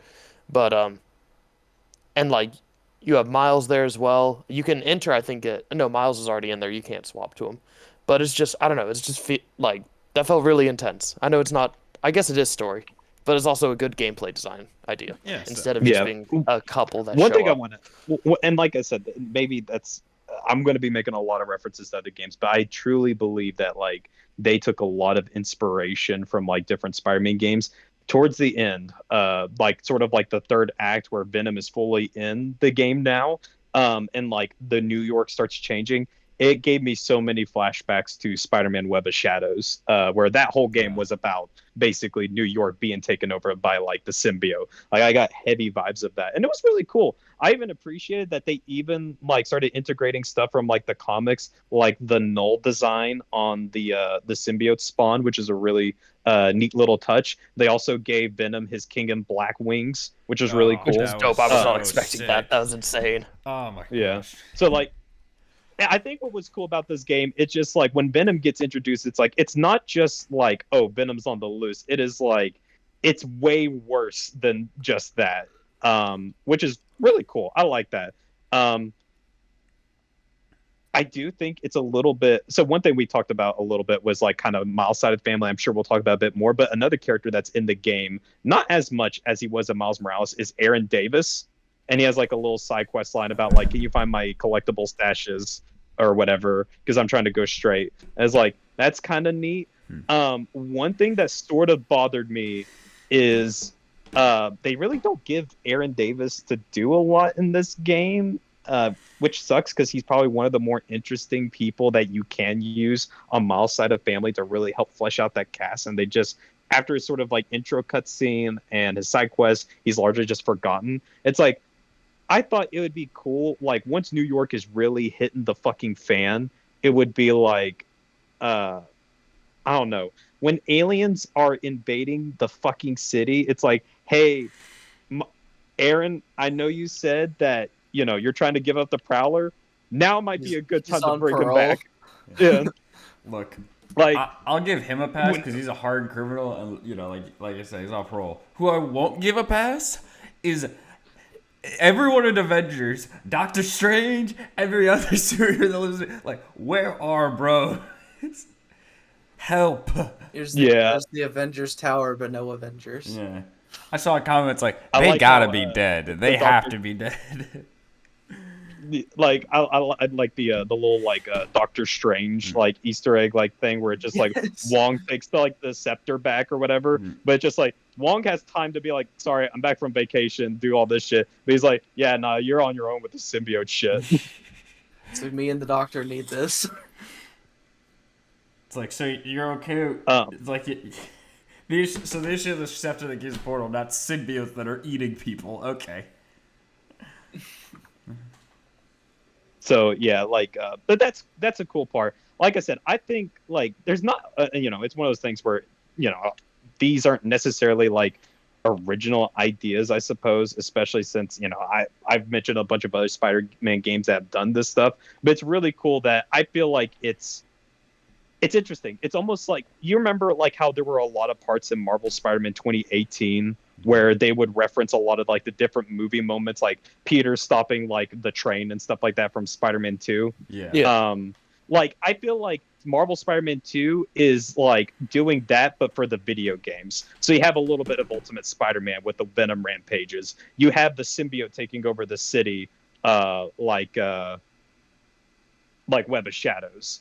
And there's like a couple of other little things that like you could probably like point out too, like the Mysterio mission, like towards the end of it where you're like fighting, like you have to fight the 8 different Mysterios before you have to like focus on him, reminded me so much of like the Statue of Liberty mission from Spider-Man 2, that video game, which had like a sort of similar format. Like I think it's neat that they're like paying homage to like some of the other games as well. Yeah. I got you. Yeah, I never played Web of Shadows. I kind of really wish I did. But It's a whole bunch of jank, but it's fun. Yeah, but I remember people like going crazy about what they were doing in regards to when the symbiote was taking over the city, and they're like, "Oh, like Web of Shadows, let's go." Yeah, it's super cool. Sorry, I believe Randy though was taking point on the story stuff though. I mean, that kind of summed it up for the most part. I do want to talk a little bit in regards to characters and stuff. I actually liked Mary Jane decently in this one. She was fine in the first one. I feel like she had better chemistry with Peter in the first one. Maybe just because it was kind of this, are they going to get back together? They're like sort of back, but not. When they're together, it felt maybe a little less so in this game. But I did really like when eventually Venom turns her into Scream, and then she kind of lets out this entire like monologue and like rant of going off on Peter, which I was like, she's kind of valid. Yeah. Like I love that a moment. little. Yeah. but I love that moment because, like, God, that is. I remember, like, watching this. I was like, God, the voice actors are freaking voice acting. Like, God, they got paid for that fight. Because, like both Yuri as Spider-Man, and I forget who does Mary Jane, but she also does Laura Bailey, I think. Yeah, Of course it is. Yeah, both of them, I think, do phenomenal for that fight. And I was like, this is. They're in everything for a reason. Yeah, like they're. Yeah. Like yeah. When you pay for top tier voice actors, you get top tier voice acting. And I was like, gosh, dang, they were. Yeah, that fight was great. Sorry, Randy. Yeah, you continue now. No, I mean, yeah, you're good. And I did like being, like, playing honestly some of the smaller moments, like when they go to Coney Island. That was actually pretty fun. It was a nice like change of pace in comparison to just being Spider-Man all the time. Yeah. Because I know before a lot of people were like, "Ugh, Mary Jane, I want to play as Spider-Man," and I was kind of the same on the first one. This one, I didn't mind the Mary Jane missions. I mean, it did help. They were like, "Hey, we heard you didn't like Mary Jane, so how about we give her a gun?" Yeah. And I was like, "Yes." Those parts, Give her a taser than a gun. Yeah. they were easy, they moved fast, and they were relatively inoffensive. So yeah, that was nice on that. I'm surprised by. I mean, I guess I shouldn't be, but like, I'm really surprised by the amount of people that are really like wowed by the Mary Jane part, because all I could think of is like, well, it's a good thing that like this really big issue was resolved in like 10 minutes. with her like getting the symbiote suit and all that shit. It's I don't know. I think with how close it kind of is to like you're having the same moment over and over again, and it's relatively close in the story where it's like it doesn't really have the same impact because you just had literally the same kind of fight and conversation between Miles and Peter when he had the symbiote suit, and now Peter has to do the same for Mary Jane, and then she has to like air out all her frustrations, which is like I said, not a bad arc, but it's like I don't know, like it felt very video gamey to me. Just like, of course, it's gonna have to be a boss fight where they're just like yelling at each other. I really didn't feel much during that part. Definitely not as much as like the Miles versus Peter part. And granted, the Miles versus Peter part wasn't like I wasn't like too like emotionally crazy about it. I just thought it was funny that they're having this back and forth, and Peter is saying like it's like you're always like the lesser Spider-Man or blah blah blah, and then Miles like responds with something to the extent of like, "Bro, you don't even answer my calls anymore." And it's like I love that kind of shit. And it's so simple, but it's like I love it. But yeah, I wasn't that blown away by the Mary Jane part. I where her story goes towards the end of it is interest. Ah, God, this is less of an issue for her and more of like I get what you're going for. I don't know if this really hits. I'm just gonna go ahead and get this out of the way. I really thought it was weird when they started trying to do like COVID parallels with the symbiote. Do you guys get what I mean? No, not in the slightest. Elaborate. Yeah, So, please. Okay, so when the symbiote stuff like starts coming in, if you listen to the Danica cast, it's all about like, oh, we gotta like band together, shelter in place, blah blah blah, like that kind of shit. And then how Mary Jane's arc ends is with her being like, we're now in a whole new world. So I'm launching a podcast called The New Normal, and it's like, Oh. Everyone gets a podcast. I see. Yeah. Are you being a little self-aware? Also, how we are. I don't Also want did a it's not- podcast. I no, forgot. No, to it's say I'm not not going to that. complain about It's it. No, the name. it's the name, The New Normal. Like it's just like that was the shit everyone was talking about with like COVID. It's just like it feels like a really weird writing decision. It felt like it feels weird. It's like someone at the writing like thing was like, oh, we have the symbiote invading everything. It's kind of like a virus. We can maybe draw some parallels with COVID, and it feels so weird and surface level. And it's like, why the fuck is this in the game? I don't mind Mary Jane basically her arc ending with like, I don't need to work for the Daily Bugle for a boss I don't want to work for. I could just do my own thing. I could start a podcast. I'm cool with that. It's just, it's all the other stuff wrapped in with the whole like COVID parallels. It's like, ugh, like why? This is so weird. Kind of cringe. I don't know if I see that. That feels like a stretch. I'm not gonna lie. It's a little bit like I'm not. Like, It's called The New Normal though, man. Like what? Like yeah, but also you can't like, tell me that we've been we've been living in the past like 3 years dealing with this like whole virus thing. We're finally out of this shit, and then everything about the newscast was just like we're living in a new normal. We're living in a new normal, and then they have all the virus stuff and the Danica cast going off about like the whole like, oh, shelter in place, be watch out for yourselves, and then finally ending with like we did in New York, we fought it back, even though they didn't really do shit. Then like naming it the new normal, it just I see it, and it's like this is a weird parallel to draw right now. Like I think it's kind of weird, and I think the writers are stretching on it. Other than the name, which is like, I mean, whatever. The whole like, oh, we have to band together and do that. I didn't get COVID parallels. I thought more of like, because in a lot of Spider-Man like media, there's a lot of senses of like We Are New York type media of just like, because even in Spider-Man 2, there's that whole, or no, sorry, the first Spider-Man where like he's on the bridge and he's like, oh, if you mess with one of us, you mess with all of it. Like New York's helping him out. That's more the vibe that I got of just like New York's under peril, but because we're New York strong, we're gonna like fight this off. That's more what I got from this of doing. Yeah, what did that happen in the story? Versus what? Well, they're saying like, oh, like the Danica cast when it ends, it's just like Oh, we came back, we of survived anyone this, actually like, doing it. We helped out.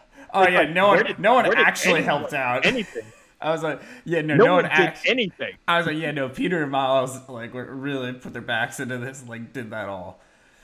But like that's more the vibe I got of like that's what they're trying to say of just like no, we're gonna be united against against this like other enemy. I don't know if I mean I guess like I do see where you could see like the COVID parallels, but I don't know if I'm that even upset about it because I'm just like I can kind of see it. I think for me, and it's not like I'm that upset. It's just like it's a weird parallel though. Like it feels like, and it like you say I'm reaching on this comparison, but like it feels like it's reaching on the writer's comparison to throw in at the very last minute.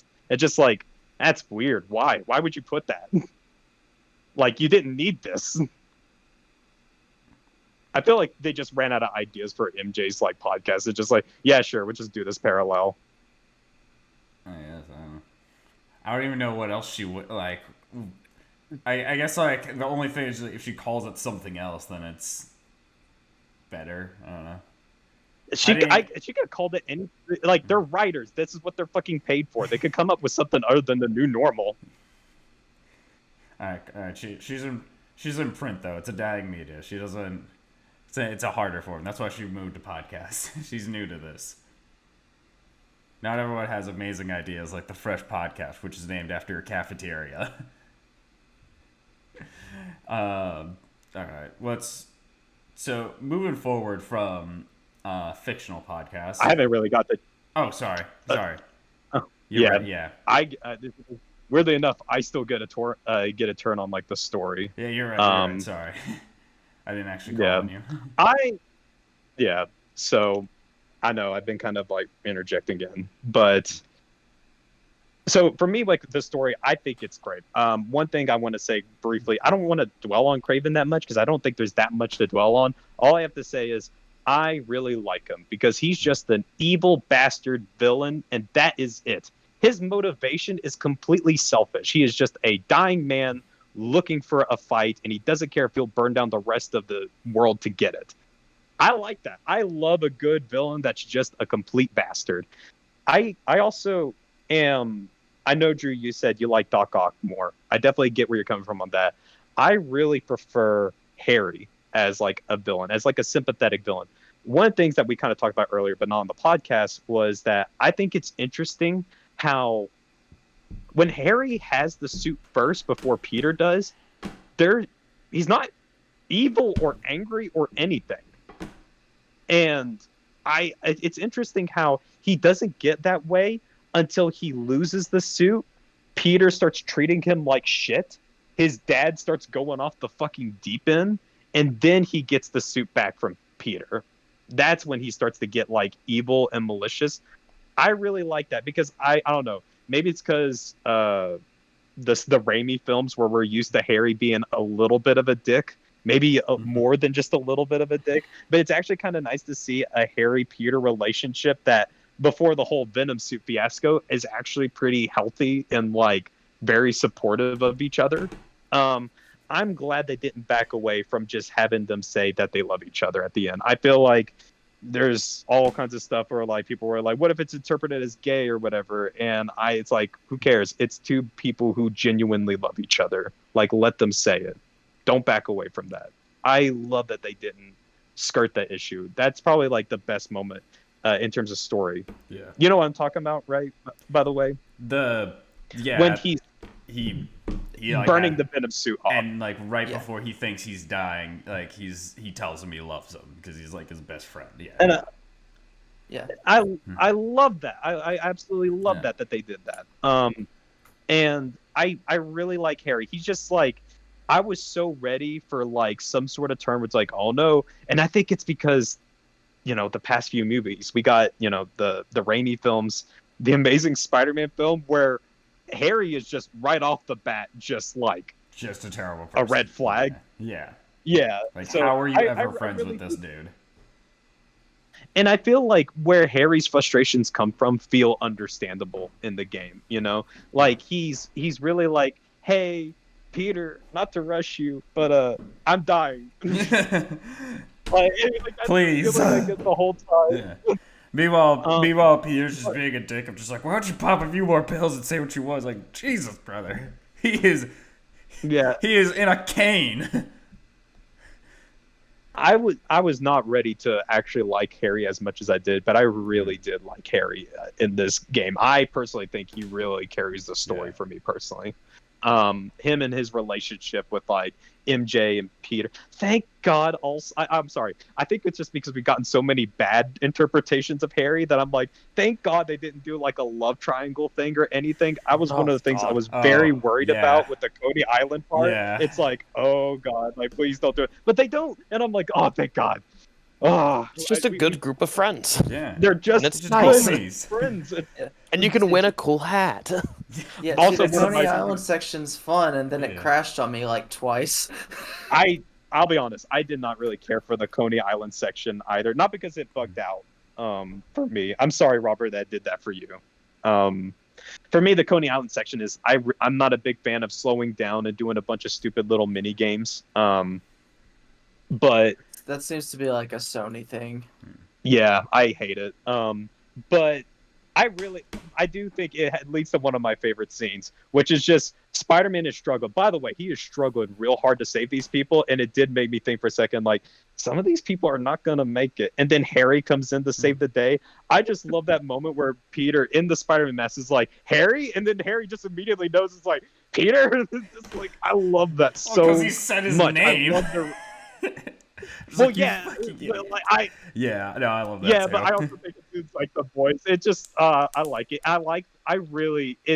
It does make it more heartbreaking the fact that like we do get Agent Venom in the game before we actually get Venom, Oh. just to show that like Harry did have the potential to be a hero, and it's like just makes it a little bit more tragic of what happens to him. I love that section, really by like the way. Anyone that says this Peter isn't funny needs to replay that section again. That section's hilarious of him and Harry trying to, like, do this mission, right?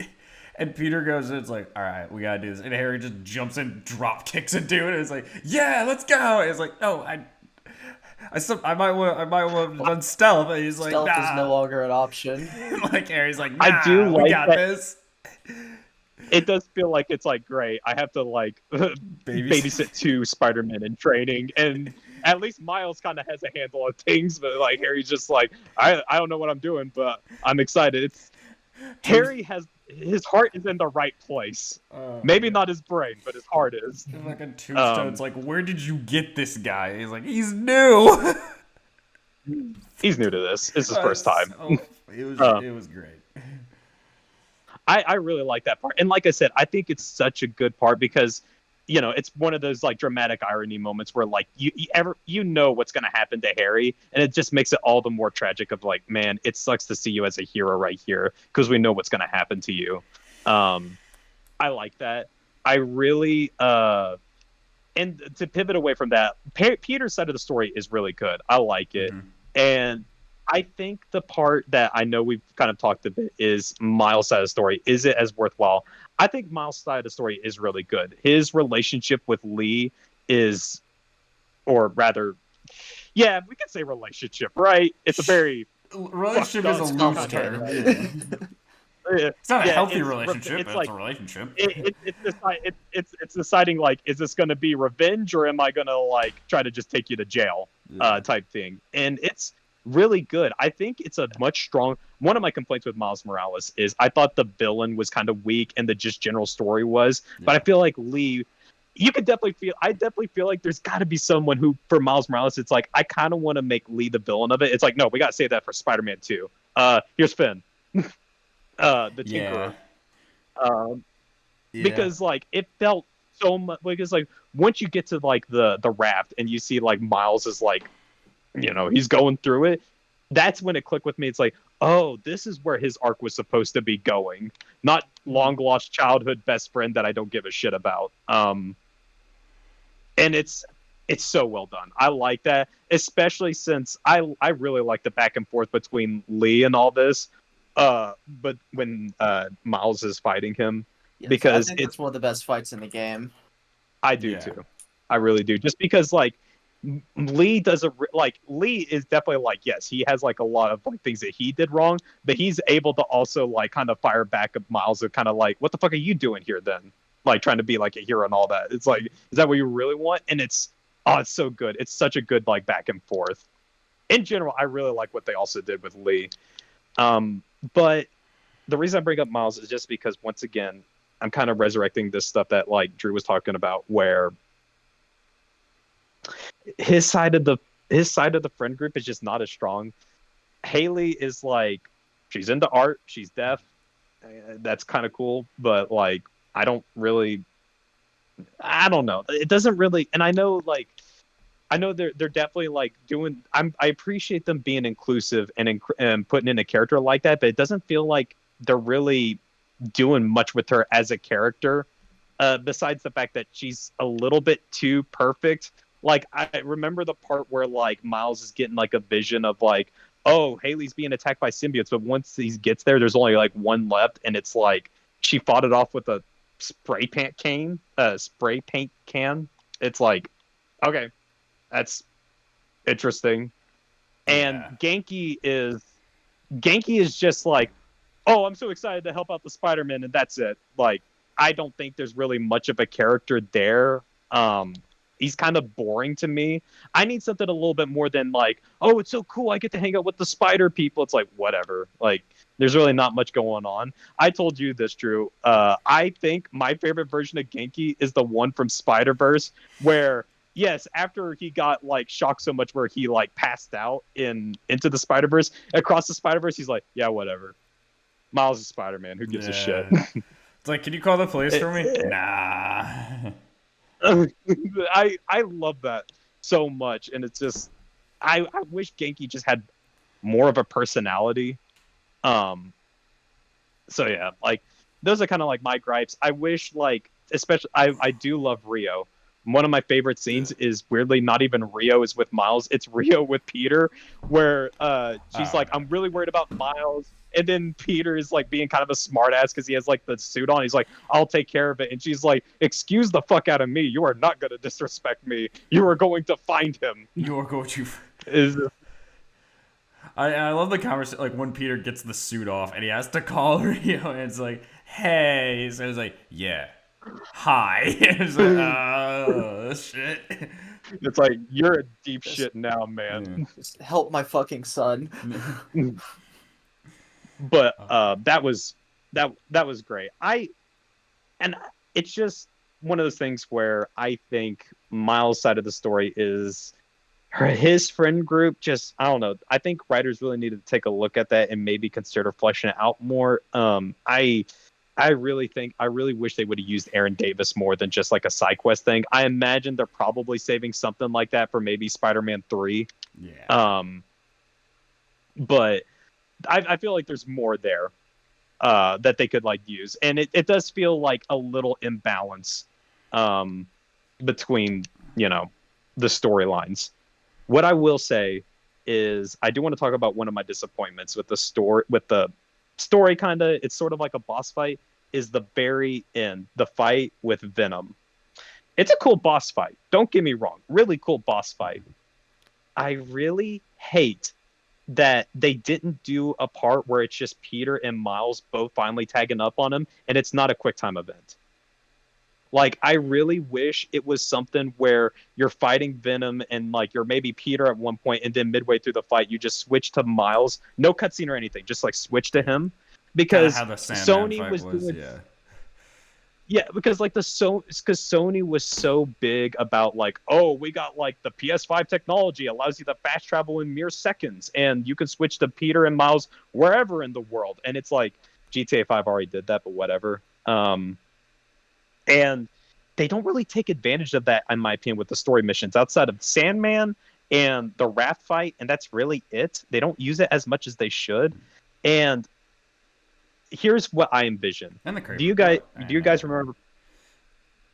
Do you guys remember from Batman Arkham Knight, where in the tag team fights you're fighting as Batman, and then it's like, all right, tag team takedown, and then during the takedown, to switch to Nightwing or Robin or Catwoman. I really wish this game had, because it's just like it would have been such a cool thing. because I was so ready for that moment to happen in this game, and then it's like, oh, it's a quick time event where they're both technically punch them at the same time as I smack square button. It's like, all right, that's a little. I feel like that's a. You can't tell me that there was someone at Insomniac who was really fighting to have something like that happen in the game. Like, I feel like Yeah. someone there was like, this would be fucking cool.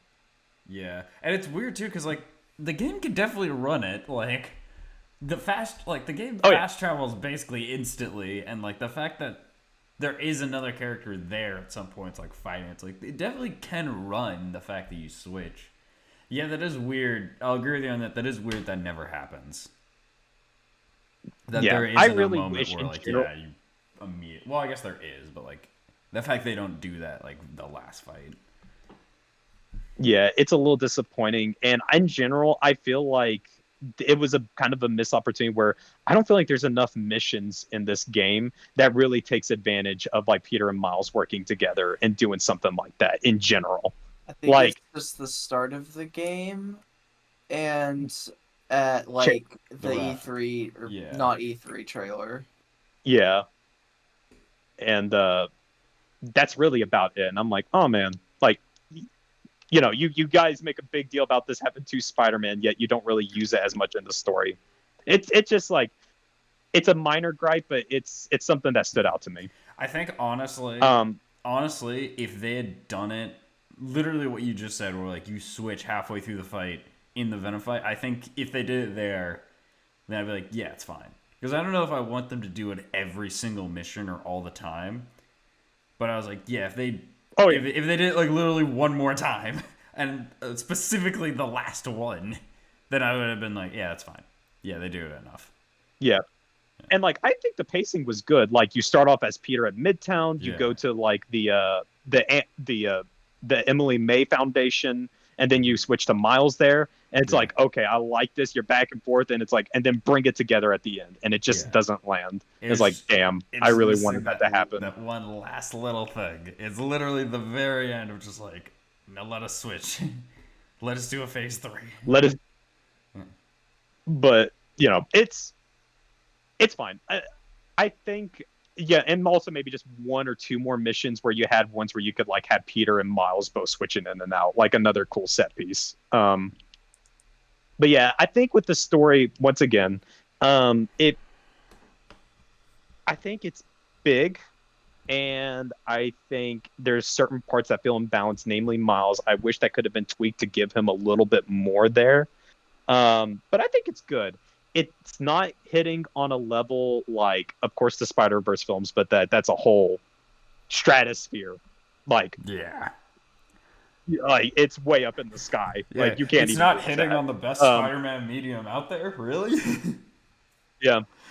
And but also it's not like, for me personally, it wasn't hitting the same way like No Way Home even, or even like something like like Far From Home or something. It's a good story. And like I said, the best take on the Venom symbiote story in this kind of medium, for sure. But I think we could go once again, it's one of those things where it's like, I think we could have went a little further. Yeah. And I think kind of as like we start getting into like our closing thoughts here, I think that's kind of the overarching like theme with a lot of us is the fact that it's a good game, but it's that Pedro Pascal game. It's like it's a good game, but it could be better. Like it's just missing like a few key things to just be like really put it over the top, and stuff like that. So with that, the last kind of thing I'll ask you guys about before we start getting into our closing thoughts is, and we've talked a lot about this, but there's been a lot of hints towards future DLC. I'm sure all of us have seen the hints for Daredevil DLC with this game. Obviously, the Carnage with the Flame mission.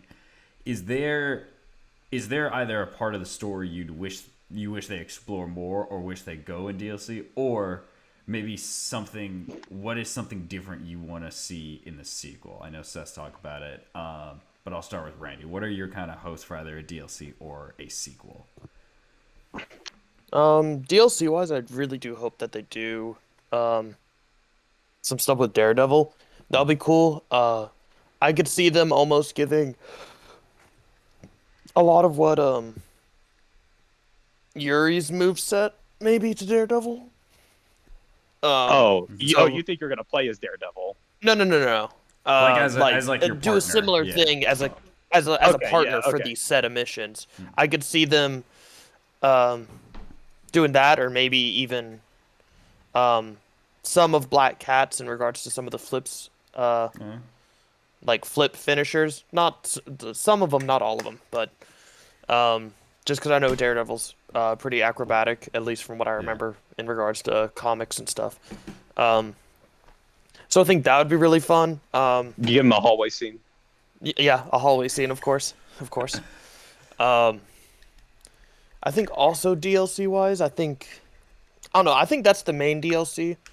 In regards to what they expand on, in regards to like the Sequel. the Red Flame, Oh yeah. I think I'd almost would rather that in the sequel. I don't It's know. I gonna guess be, this, it's going to be a DLC.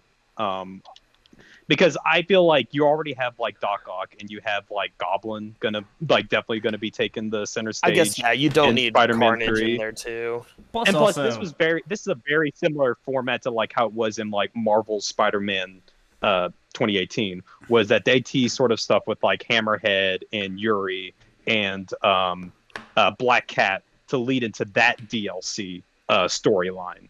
So like those were like side quests, but they were always kind of hinting of like this is the stuff that's going to be coming in the future. So I definitely think that's going to be the case here. Yeah, is- I guess also you don't want to do the like reason- symbiotes twice, like in 2 different games. Yeah, I guess like- yeah, Yeah. that's fair. I You feel- could I have feel it like all in it'd be- one thing. Yeah, I feel like it'd be good to have Carnage just go ahead and finish it out now, just to sort of like basically so you can look at Marvel Spider-Man 2 and just basically say this is wrapping up all of the symbiote shit. It's like, cool, I'm down for that. That's fair.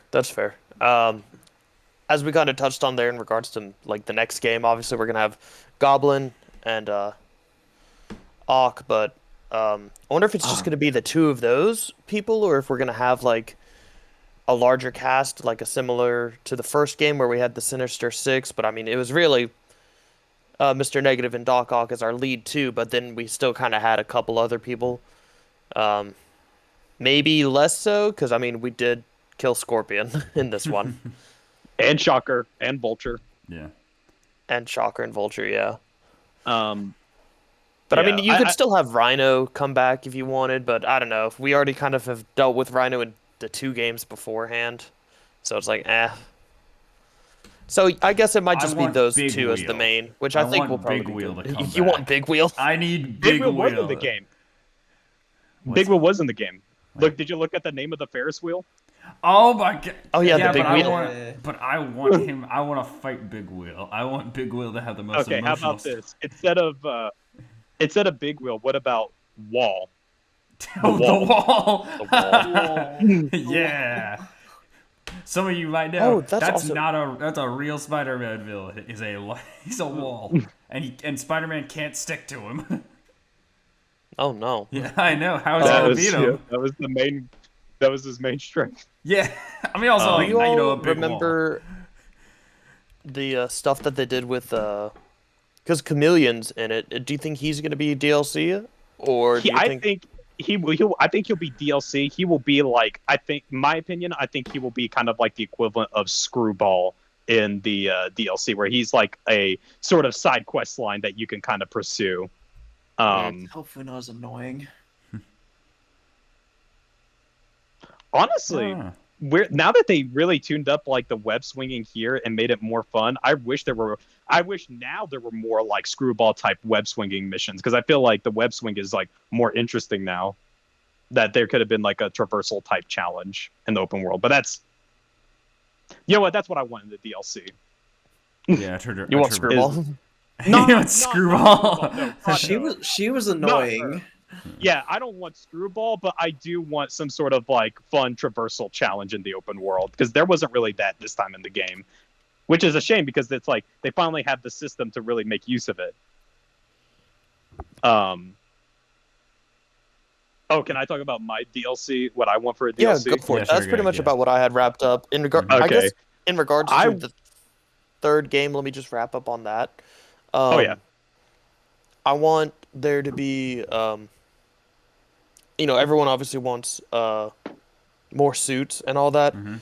I would really like if I'd assume we're gonna keep the anti-venom powers. Um, but I think it could be fun if this probably will come in like a mod or something for a PC release. Like being able to swap maybe what color it is. I mean, I know historically, it's white because it's combined with Mr. Negative, but I don't know, it could just be a fun customization feature. But yeah, just some added, like, some more customization features maybe. I don't want it to be any sort of like Marvel Avengers where they, Oh yeah, put stats on it and Had, like, like, oh, this head is stats on it and crap. yeah. No. But like, I think it might be fun to be able to. I really like what they did with the colorways here, but just like more options on that. I want a Yeah. blue symbiote. Yeah. I want a yellow symbiote that looks like PS. Yeah. We did get the white one that did just look like cum. Yeah. Yeah, that's a fair point. Yeah. I Okay, Seth, you can Yeah. continue on. Yeah, so So what I want for a DLC is explain why Miles decided to go with that jank ass outfit towards the end of the game. That's what I want for a DLC. Because it was explain sponsored. that. shit. There's a full ass Adidas store, bro. like in Times Wait, Square. that was a sponsorship? Yeah, I didn't know he's the wearing. suit It's the until someone one pointed suit it where he's out. wearing Adidas's. Yes. Yeah. Oh, Yeah. wow. Albeit, okay, you all say whack ass suit. I didn't hate the suit. I think it's I fine. didn't either. I'm kind of I exaggerating. don't know why. I think the admittedly. only reason people are pissed off is because his supposed to be his final arc suit is a sponsored suit. I think it looks good. I like that his hair sticks out the top. I know Drew, it pisses him off. For I some don't like reason. it. I don't like the Yeah. hair sticking up. Yeah. But like, I don't know. I think it's cool. I really like the different colorways they put on it. Yeah. But that's me. No, I kind of agree with you, Randy. I think I'm not crazy about the hair, but what I wish they would have done is, and it's actually shown in Miles Morales' 2099 suit, is I wish he would put the hood up. Yes. Like that would look a lot better. Okay. I also think was it Scarlet? you go ahead. What's it called? Oh my gosh, I should have the suits up right now. But like the one where he has the hoodie and like the kind of like camo jeans. It's like the hoodie jacket. The end. The end. Yeah, That it's one- the yeah, end. it's even named the end. That's a sick design. And like Miles has. So Although we already many- had that outfit. We had that outfit in his own game. I mean, yes. Yeah. But like Miles has But so I many think, like, outfits that are inspired is original. what he's asking for. Yeah. Like Miles has 90% of Miles's outfits are like either references to different characters or completely original, because Miles isn't that old of a character. He's relatively new compared to a lot. So he's not like Peter, where most of Peter's outfits are references to something else. So many of Miles' outfits are original designs for this game. Like 2099 came from this game first. Like obviously it's inspired by real 2099, but you get the idea. So many of his are like basically drawn from concept art, and this is the one we choose. Like there's so many other good, completely original designs for Miles that are sick, but this is the one that we are like, this is canon. This is the canon. Yeah, event. I think. Yeah, and it's like I like the idea, but I feel like I like the idea of the suit, and I don't think it looks that bad. But I do think like the blue lightning bolts is a good idea, but it's too thick. I think it's too it's too out there. I feel like they kind of over designed the suit a bit, where it's just like, no, I like the idea of take the Miles suit. And I also think they should still stick with like black as like the primary color, not red. Yeah, 'cause like it makes him look more different from Peter. Yeah. Yeah, maybe integrate the blue lightning bolts a little more subtly and make it like instead of black and red, it's now a blue and red type suit. Yeah, like I think it was just one of those issues where they made whoever was designing the suit, they really let that guy cook for too long. It's just like you could stop now. Fair. But yeah, like honestly, to be honest, I just wanted to throw that joke in. I don't really have any like DLC ones. I think the Spider-Man 3, just having that focus on like Goblin and Doc Ock as like the main villains, and I'm sure they'll find someone extra to throw in. that's fine. I have no issues with that whatsoever. That sounds like the natural progression of this story.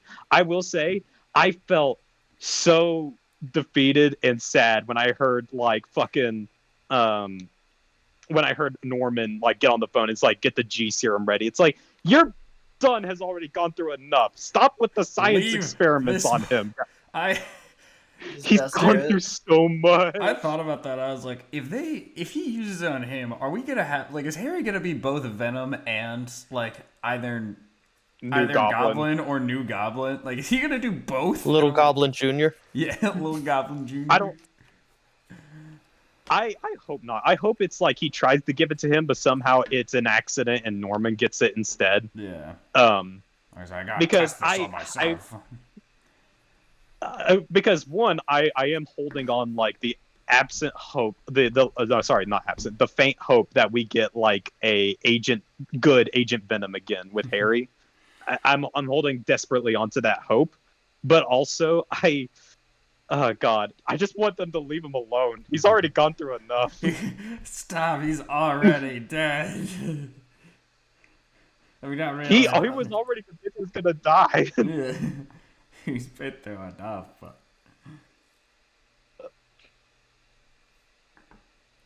Okay.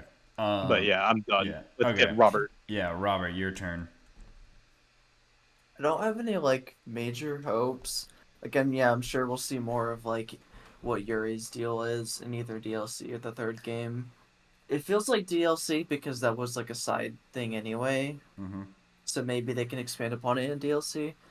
I don't know what the deal at the very end of the game was with the cutscene or like what was your train of thought here? Where they reveal who like Rio's like new boyfriend is and like his daughter. Silk. Yeah, that's The okay. camera was deliberately avoiding like showing her face. Okay, yes, probably because they probably haven't casted the person that's gonna play this. Okay, so Silk. I'll explain who she is. So Silk is another version of like technically Spider-Woman, but she's called Silk, and her whole deal is she was bitten by the same radioactive spider as Peter. Like on this, like she was in Peter's class, but the difference is, at least in the normal comics, instead of like Peter being able to go out into the world and be Spider-Man, she was kept in a lab and like basically had like experiments done on her for like years before she was able to like escape and break out. Okay. Yeah, there hasn't been a lot of media. Like, it's not your fault for Specifically. not knowing her, but like she's a character. Like she's very interesting, and I really thought there was gonna be, she was gonna show up in Spider-Verse, but maybe in the last one. But yeah, it's cool that she's finally getting something in the main light. But that's who she's a version of Spider-Man. Also, she had sex with Peter Parker at one point because they both have the same spider pheromones. Yeah, Which no, is how not she's most- one point. Yes. multiple times. Yes. While he's because dating of weird Mary comic Jane, book by the weirdness. way. Yeah, because of weird comic. You're fucking up, because of Peter. because of comic book weirdness, because they were both bitten by the same spider, they have crazy ass pheromones with each other where they cannot stop fucking each other when they're in the same room. So So they they're have just to- like, I have to fuck you. They cannot. So I don't know if they're gonna do that, given that it looks like. This. No, since she looks like a minor. No, I really hope. No. Maybe. She's too Hey, young maybe in she'll the do it. game. Maybe she'll do it with Miles. They look around the same age. But yeah, I probably. thought she God, I was hope younger not. than Miles. I don't know. I don't but know. Well, we you only could saw get a the good back fucking of look her at her. head, Yeah. But- So. But yeah, that's who it's she was. it's like I don't really keep up with the comics, so a lot of this stuff is like, No, you're who fine. is this from, or what is this There's a- person from? there's a bunch. There's so Yeah. much to keep track of. There's a million Spider I will people. say, one thing about this is it's interesting that they went with Silk. I think that's neat because there's not a lot done with her. I do wonder if there might have been more of a pop off if it would have been like, Gwen Stacy or something, because like Gwen Stacy hasn't really been referenced in these games like at all. No. Yeah. That's Is Eddie interesting. If they would- Brock in- No. Yes, he is. Oh, wait. I Or, feel like I sorry, remember yes. Peter's mentioning Eddie's name. Yeah, so basically, in the first game, when you look at like the collectibles, there's something about like Peter's goodbye card when he was working at the Bugle before he left, and one of the people who signed it is Eddie. And I do like the touch with Eddie is it's not like it's like the typical like it was nice working with you kind of message, not like anything heartfelt at all. It's like so that's the kind of relationship you had with Peter. Yeah. Fuck you. I got hyped when I saw Silk. I think mainly for this thing, it was just like, God, we never see her. Like, I'm just happy that like she's finally getting like represented in some way. Just like people can finally like learn who this character is. Like I like Gwen Stacy. I like Spider-Gwen and all these other people, but just like there's so many spider people. Like let's switch it around a bit. Yeah, I hope they do an interesting take. Obviously for me personally, I would love to see an Asian Spider-Man represented, other than of course the 1950s Japanese Spider-Man who is the GOAT. Bro, where is he in this? Where is that suit? I want that suit. I miss that suit. You give him a machine gun too. Yeah, The Emissary of Hell. He doesn't have a That's weapon. the name of the suit. He just uses a gun. Yeah, he just uses a gun. But yeah, I think that's cool. I agree. I think it's like, they'll be the first people I can think of who have like free reign to kind of do something with like Silk outside of the comics. Yeah. So that I think whatever they decide to do with her, she will be the first ever like take we'll ever get with that the first exposure. I mean, for a lot of people out there of this character. So that's cool. So yeah. Robert, anything else for DLC or the future from you? And that's it. Okay, because the only thing I have is, because you guys touched on a lot of stuff, the last thing I want to think is, and I'll admit, I saw this for TikTok, but I am amazed that we are at the point now where we haven't done like they leave one spot open for a kind of design your own suit. And I don't need anything crazy, but just something as simple. Yeah, that's kind of what I was maybe thinking of. Yeah, like you kind of That'd be dope. referenced it, but I just want to like harken back and just like it'd be really cool. Just like you could switch between the eyes, you could change the different color palette, the different spider symbol on your thing, and like some other things. Just like really need that. Why there hasn't been and this already like I was a more tech based Peter. Why isn't there a thing like if you go to his house and you find his little like Spider-Man 3D printer that apparently they just have shoved up their asses. Like, why can't he not? Miles made his own suit. Like, why not make us be allowed to know? I don't want his hair showing. I want the hood on. I want this. It seems like such a natural progression for this that like, I'd be blown away if by the third game we don't have it. I'm surprised we don't have it here, but like, I'm not. It's not like gonna like. I'm not gonna take away points from the game for not having it, but. I That'd really be cool. do. I'd be down for it. Like, I definitely thought about like the insuit. I really like the insuit's top. I don't like the camo pants. Personally. Yeah. For all you camo pants lovers, that's great for you. Me personally, I'm not a big fan. Yeah. But yeah, that'd be cool. Like switch in and out like different pieces of what you like. Like that'd be cool. I like that. I would specifically make sure Miles gets his hair in every single suit. Yeah. And I will personally make sure that Miles has a hoodie on in almost every single suit. To be honest, that's probably what I would do. I really like the hoodie look on Miles. I want him to have it more. It just makes it. Spider-Man with a hoodie is just so cool. I'm sorry. Oh yeah, one thing we didn't get to mention, Drew, is our favorite suit of Miles. Well, okay, my personal favorite. That's outside of just like him looking like Spider-Man. Is we basically got a really dope ass White Ranger suit for Miles in this game. Yeah, from the Mysterios dude. I'm glad at least you got that. Yeah. No, of course I get. Heck, even Peter has a technical White Ranger outfit with if you do from his Iron Spider suit, and then you do the white. Oh ball. yeah. So like, for me, for Peter, the Iron Spider was like my favorite. Shocker to no one in this call that the Iron Man reference is my favorite. And then for Miles, as I said, like, no, well, as cool as the end is, and it might be the one I use like the most. The best suit is by far the one where he has the hoodie and the cat in the back. Oh For two yeah, reasons. Bodega Cat. Yeah, one because it has Spider-Man the cat, and also because I own a very similar looking hoodie to that one, so I'm like, this is perfect. This is just so perfect. I think I would be really impressed with that suit if it wasn't already in the Miles Morales game. Yeah, no, but I'm fully it is aware cool that it they isn't at least that, bring it yeah. back. But Yeah. but it's a different hoodie now, so or at least I you can change really the wish color. there was of a it, yeah.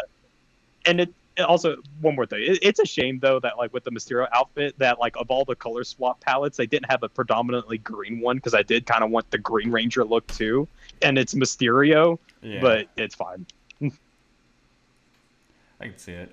So yeah, I guess we'll do it this way because we need to start wrapping up.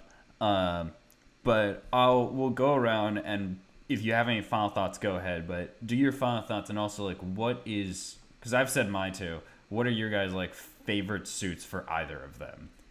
But then also, what are your kind of final thoughts of the game? And we'll start with Randy. Randy, what are your kind of two standout suits for our two Spider-Man, and do you have any other final thoughts? Okay, I think so. I don't know if it's my favorite, but like, I know at least on my initial playthrough, I actually did keep Peter in the advanced 2.0 suit. The colors are very vibrant. I really liked. I don't know. It just looked fantastic. This was also our first time getting a look at the new red and blue suit that was at the end of No Way Home. Oh yeah. So It was super cool. Yeah, I like that a lot too. God, I think I don't know. I think maybe my favorite might be the classic black suit, actually. Damn, That's- you took mine. Fine, I'll do Okay. Raimi black suit. There you go. You can have that one. No, you take it. You You can take it. have I the got second another one. one I can Okay. use. But yeah, I really Yeah. like, especially because you can use that classic black suit when you're going around and like you have the symbiote powers and they're dark and whatnot. But you can still use that exact same outfit at the end when you have the anti-venom, and you can swap its color to the original anti-venom like suit. And it's just, I don't know, it's just awesome. I really like it. I do want to throw this out there. There was no original anti-venom suit. I think this is complete. The anti-venom suit Peter getting it is completely original to this game. If I remember Anti-Venom. correctly. Anti-Venom isn't like Peter's never had anti-Venom. That's new to this game. Oh, never mind. I was mistaken then. If you look up anti-Venom, he does not actually. Well, he kind of looks like Venom, but like it's very different. it's And I'm pretty Eddie. sure it's always no. Yes, it's always been Eddie. I just mean like its design doesn't look like normal Venom. He looks wild. Yeah, it looks a little more like lanky, kind of almost Slender Man-ish. Very. You are wild thinking for of it, two yeah. different designs for Well, anti-Venom. it's I know it's maybe not Slender Manish, but it's like I'm trying to think of it because he's tall and lanky compared to Venom is just big and bulky. You know what I'm talking about? Like he's still a bit big. You're talking about the comic book where he fights Venom, which is I guess, Matt yeah, Gargan yeah. as Venom. Yeah. Yeah, I guess he is a bit more lanky than Venom. I guess I guess I had him more bulky in my mind, but like here out. Yeah, so he is a bit more. So you lanky. read, yeah, and like but yeah, this is the first time Peter's ever which I think is a great idea. And just like it was in the comic book, it's through Mr. Negative changing the like symbiote particles. Yeah. Yeah, so I can see. Yeah. Oh, wait, no. I think actually my favorite is Superior Spider for Peter. That's a Oh, I think that's that's a my good favorite choice one, too. actually. That's a good choice too. That one's so good. Because the arms change too. Yeah, that's a good choice. All right, so Superior Spider-Man, and then pick one for Miles. Oh God. I do like the what is it called? It's like you get it actually pretty early. The family business suit. Oh Yeah, yeah, like that the one. Prowler Yeah. themed one. yeah, That's a cool one. that's a good one. Yeah, I like that a Okay. lot. All right, So those would be my two favorite suits. okay. Here we'll just go through everyone's suits while we're here. So Seth, you already mentioned one of your one of your Peters, which was Well, it was the classic black one, but since Randy took it, and I'm okay with that, it gives me other opportunity to talk about my, I guess, second favorite one, which is the Advanced Suit 2.0, the one that basically Peter starts with, but it's the color variant where it's red and black, and That's it kind fair. of looks like Yeah. the Far From Home. To me, it's like it's simple, but it's like a really cool reinterpretation of the Far From Home suit in this game, and you can still get the Far From Home suit in this game. yeah. So Oh yeah, that's that, yeah, cool. you can get like every movie suit, which is awesome. Yeah, that's fair. Yeah, Miles. So that's my favorite Peter one, and Miles. Oh, it's still the White Ranger by far. That's just so cool to me. It's so unique to Miles, and at the same time, it's like it looks unique. It's cool that it's inspired by Mysterio, and of course, if you really want to read into it, it can be a Power Rangers reference. Yeah, that's fair. That's a cool one. Robert, your favorite two for Peter and your favorite two for Miles. See, for Peter, I'm kind of a sucker for like the classic one with like the white spider instead of the black. I just Okay. like how the colors that's pop cool. on that one. Yeah, Also for Peter, I liked the websuit because I'm a sucker for the Raimi movies, specifically like 1 and 2. okay. Because that was like kind of my introduction to Spider-Man was the Raimi movies. Yeah, So I have a lot of attachment to those. And Mhm. Miles overall, I really liked a lot of his costumes. I think my favorite was probably Miles 2099. I just really like how Yeah. the colors pop and like the glowing eyes in the hoodie. I'm glad I someone think that picked that suits one. Miles really well. Yeah, Yeah. That was and also then like another favorite of mine. I'm glad. I also really like the Shadow Spider suit because I'm a sucker for edgy looking outfits. I And like. that one is like it's kind of like Assassin's Creed esque Yeah. with like the pointed hood, but you also get like a cape. I just think it looks really cool. I like that It one is Especially so when much. you're like gliding around. Yeah, I like that one so much because it pairs really well with Peters. Because Peters is like him combined with Moon Knight from like some random comic. But I like, especially if you have both Peter in that one and Miles in the black cape. They look really cool fighting together. Yeah. Okay. Yeah, no, a lot of cool suits. Definitely like. Can we all agree the suits are like the coolest part of this game? Like, or it's just maybe it's Oh just yeah, me they've being always inspired. Yeah. done. A really They've good always job. been a Yeah. good asset. All Like right. they're just awesome. So, yeah, that's kind of that's a lot of our thoughts. Again, as I close out, I kind of want to say like it's a good game. Really enjoy the game.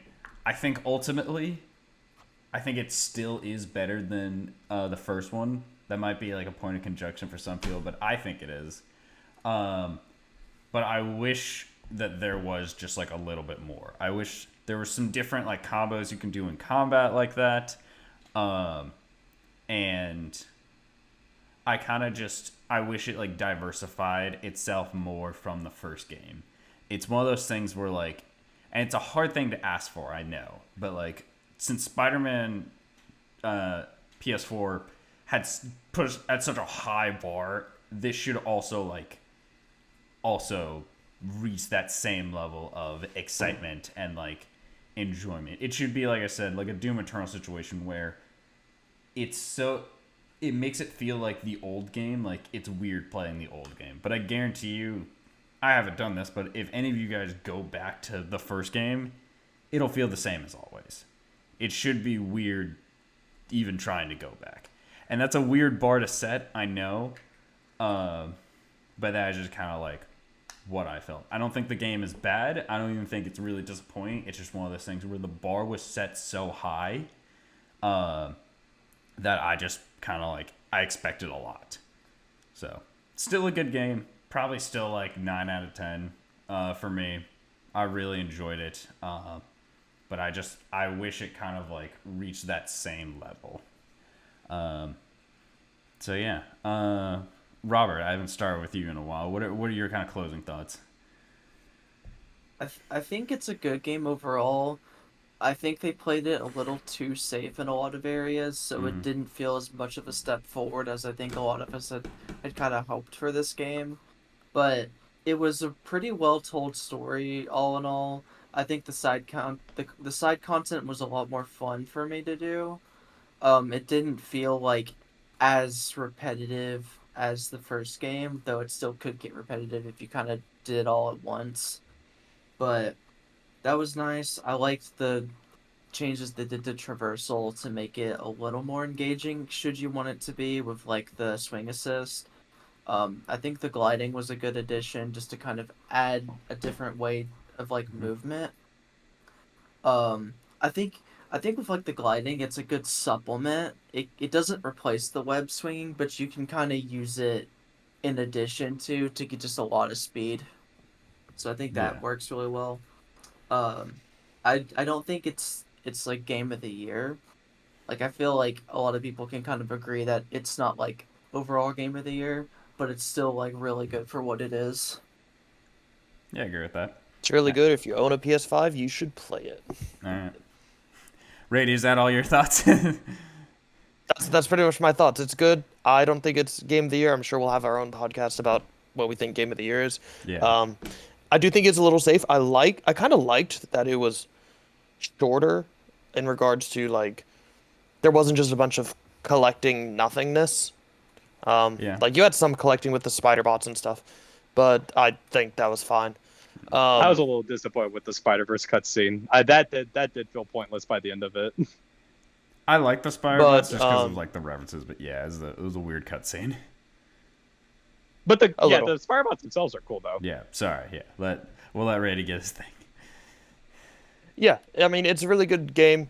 I like that it's a bit shorter, so that like because it was shorter, but it was focused. It knew what it wanted to be. It knew what it was trying to do.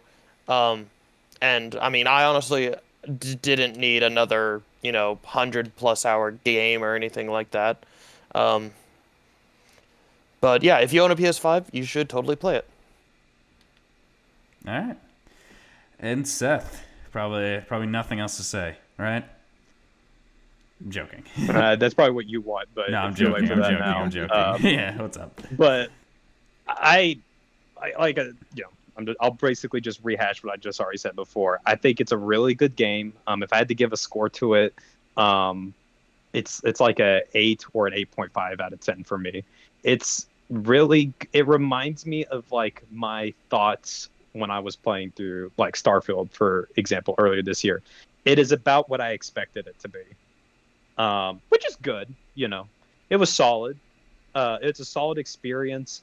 It feels very safe, especially in a year that feels like there's a lot of games that came out that really just like brought something to the table to really shine and make them stand out in some way. So that's kind of it. But like, it's Spider-Man. It's another Spider-Man game. It's fun. I think the reason why a lot of us might think Spider-Man 1 just had so much more of an impact is we had just gone through like a pretty long drought of like really no good Spider-Man games. We had to go through like the movie tie-in stuff and all that. So it was genuinely a breath of fresh air to see a extremely polished Spider-Man product to finally come out in 2018. But at the same time, because of that, it's now coming into an environment now that we're so overloaded with Spider-Man content that it's like, yeah, this one just doesn't hit as much. But I still think it's very solid. If you did enjoy the first game, you're gonna enjoy this game. The only thing I would ask Insomniac is to really, when developing their next game, which Wolverine or Spider-Man 3, whatever it's going to be, I really ask that they try to break free and get out of their comfort zone because, I'm sure they can release Spider-Man 3 and have it just be marginally improved from Spider-Man 2, and it will still go over very well. There's no doubt about it. But I really wonder, like, don't hamstring yourself. I think you should really consider see how far can you actually push this to make it like a truly unique and interesting experience in the Spider-Man universe. Yeah. Because, take risks. The Spider-Verse movies are great examples of like when you take risks with like art and story, you can get so much out of that. And I really think that if Insomniac really approaches this in the right way, they could do that. Hell, I would be down for Spider-Man 3 not even to be an open world game. Make it like just mostly linear, and I still think they can make something special out of that. But overall, it's a good game. It's definitely worth trying out. Yeah, that's about it. Yeah. I think it's a good game. I am excited for Wolverine because, love Wolverine. I also got a shout out Miles has a super cool Wolverine reference, and that's really the only X-Men reference. So I'm glad that like they're not like it looks like from what the Wolverine game, like what developers have done with like interviews and people even talking about this game, it's like it looks like it's going to be a very different type of game. It's not even the same team, so I'm excited for it. Anyway, that is our thoughts on Spider-Man 2 for the PS5. Really enjoy it. But now, at the end of the podcast, we talk about our fresh picks of the week. This is where we talk about what we've been playing, watching, or listening to in the weeks between recordings. So, Randy, you were quite excited to talk about your fresh pick. So, I think you get to start with us today. So, what is your fresh pick of the week? Yeah, so my fresh pick of the week is for people to go out and go to this like DJ concert venue thing called the Emo Night Tour. And so it's pretty much a DJ up there. It's very minor remixes. It's mostly like transitions and stuff like that to your favorite like classic emo songs by, MCR, Fall Out Boy, Blink 182, the whole run. Some Avril Lavigne, they played some last night. It was just so fun. Getting to dance and party and like scream these songs at the top of your lungs with a bunch of strangers that also are into the same music. And it's fun. So go out and go listen to music, people. And if there's an Emo Night Tour thing near you, which there probably is, there's because it's with it being a DJ, you can have a bunch of different people kind of managing it, and you can have shows that are almost back to back in different parts of the U.S. So, see if you can find one. They're super fun. Yeah. Ooh, I love a music reference. All right. Robert, what is your fresh pick of the week? My fresh pick of the week is a little game called Unpacking. It is on Xbox Game Pass, so please sponsor us. It's been a little while since we've done that kind of shout out. Yeah. But I thought that I've been interested in that game for a while because it just seemed like a very cozy time. And given I just moved myself and wrapping up unpacking myself in real life, I thought, why not unpack in a video game too? And it's a game where, as the title suggests, you are unpacking things. So essentially you're seeing someone's life through like the things they own. So like your first I guess scenario is like you're a kid who finally gets their own room and you kind of get to organize it in like whatever way you want. Like how do you want things to go on the shelves? Where do you want them to go on like your bed or the room? And you kind of get to see you get to see them grow up and progress through different stages of life through their belongings. It's like, oh, you get to see what like they have going to college or like moving in with like a roommate and all that stuff. And I think there's a really good like environmental storytelling in it, which I think really helps with a lot of these games a lot of like major games tend to kind of overtly give you the story, like through like dialogue. So I think giving you like this like it's not a necessarily deep story, but you could pretty much see a person's life through like where they live, what they have, and like a few lines of dialogue to like a photo album. So add that on top of a very like relaxing soundtrack. I think it's a game definitely worth checking out. It's only about 2 hours long, so it's something that you can knock out in like an afternoon if you really wanted to. So yeah, definitely check that out. Cool. I'm not gonna lie, when you said unpacking, I thought that was you just saying like I didn't play any video games, I just been moving. No. Okay, I was like, what? I was like, okay, cool. All right. No, this is an actual game. Yeah, cool. And it's on Game Pass. Sponsor us. Anyway, Seth, what have you been up to? Yeah, I've also I had heard about that game from Robert from what I actually heard about it a little bit before Robert brought it up. It definitely seems like super interesting. I think it was the game I got confused about when Robert was talking about like a Resident Evil like kind of cachet case game. I was like, about like unpacking. Like not the only thing I can think of, but I'm not completely different. But that's cool. It's a really cute game. I definitely think it'd be worth checking out. Especially since I could probably, now that like I finished up with like a couple of single player games, maybe a little shorter, smaller one would be nice. But anyways, yeah, my fresh pick. My fresh pick is going to be Alan Wake 2. I know there's probably a lot of buzz recently about it just because it's got a nomination at the Game Awards for a bunch of shit. I would say the hype is definitely real around that game. It is very, very good. Now that I've played through the story, it's a little hard to recommend without someone at least watching some sort of synopsis of the first game, because I feel like if you go into this game without that context, you're going to be like, what the fuck is happening? But Alan Wake 2 is Remedy, I think, finally embracing their envision of what they wanted the first game to be. The first game was T-rated. They built it as like a psychological thriller. This is a full-on horror game. In particular, it's a really good, effective psychological horror that just seeps into your bones. It's just constantly building dread. Drew, the best way I could explain it is there's a lot of moments in scenes where it's like, this feels like something from an A24 horror film, where it's very surreal and kind of visceral.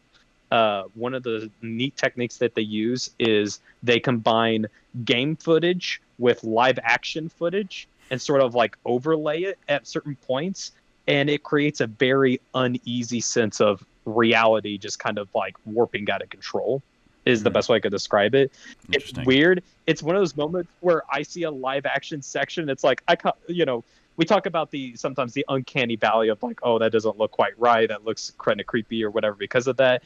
It's one of those weird things where I see a live action scene and it creates some unease in me where I'm like, let's go back to the video game.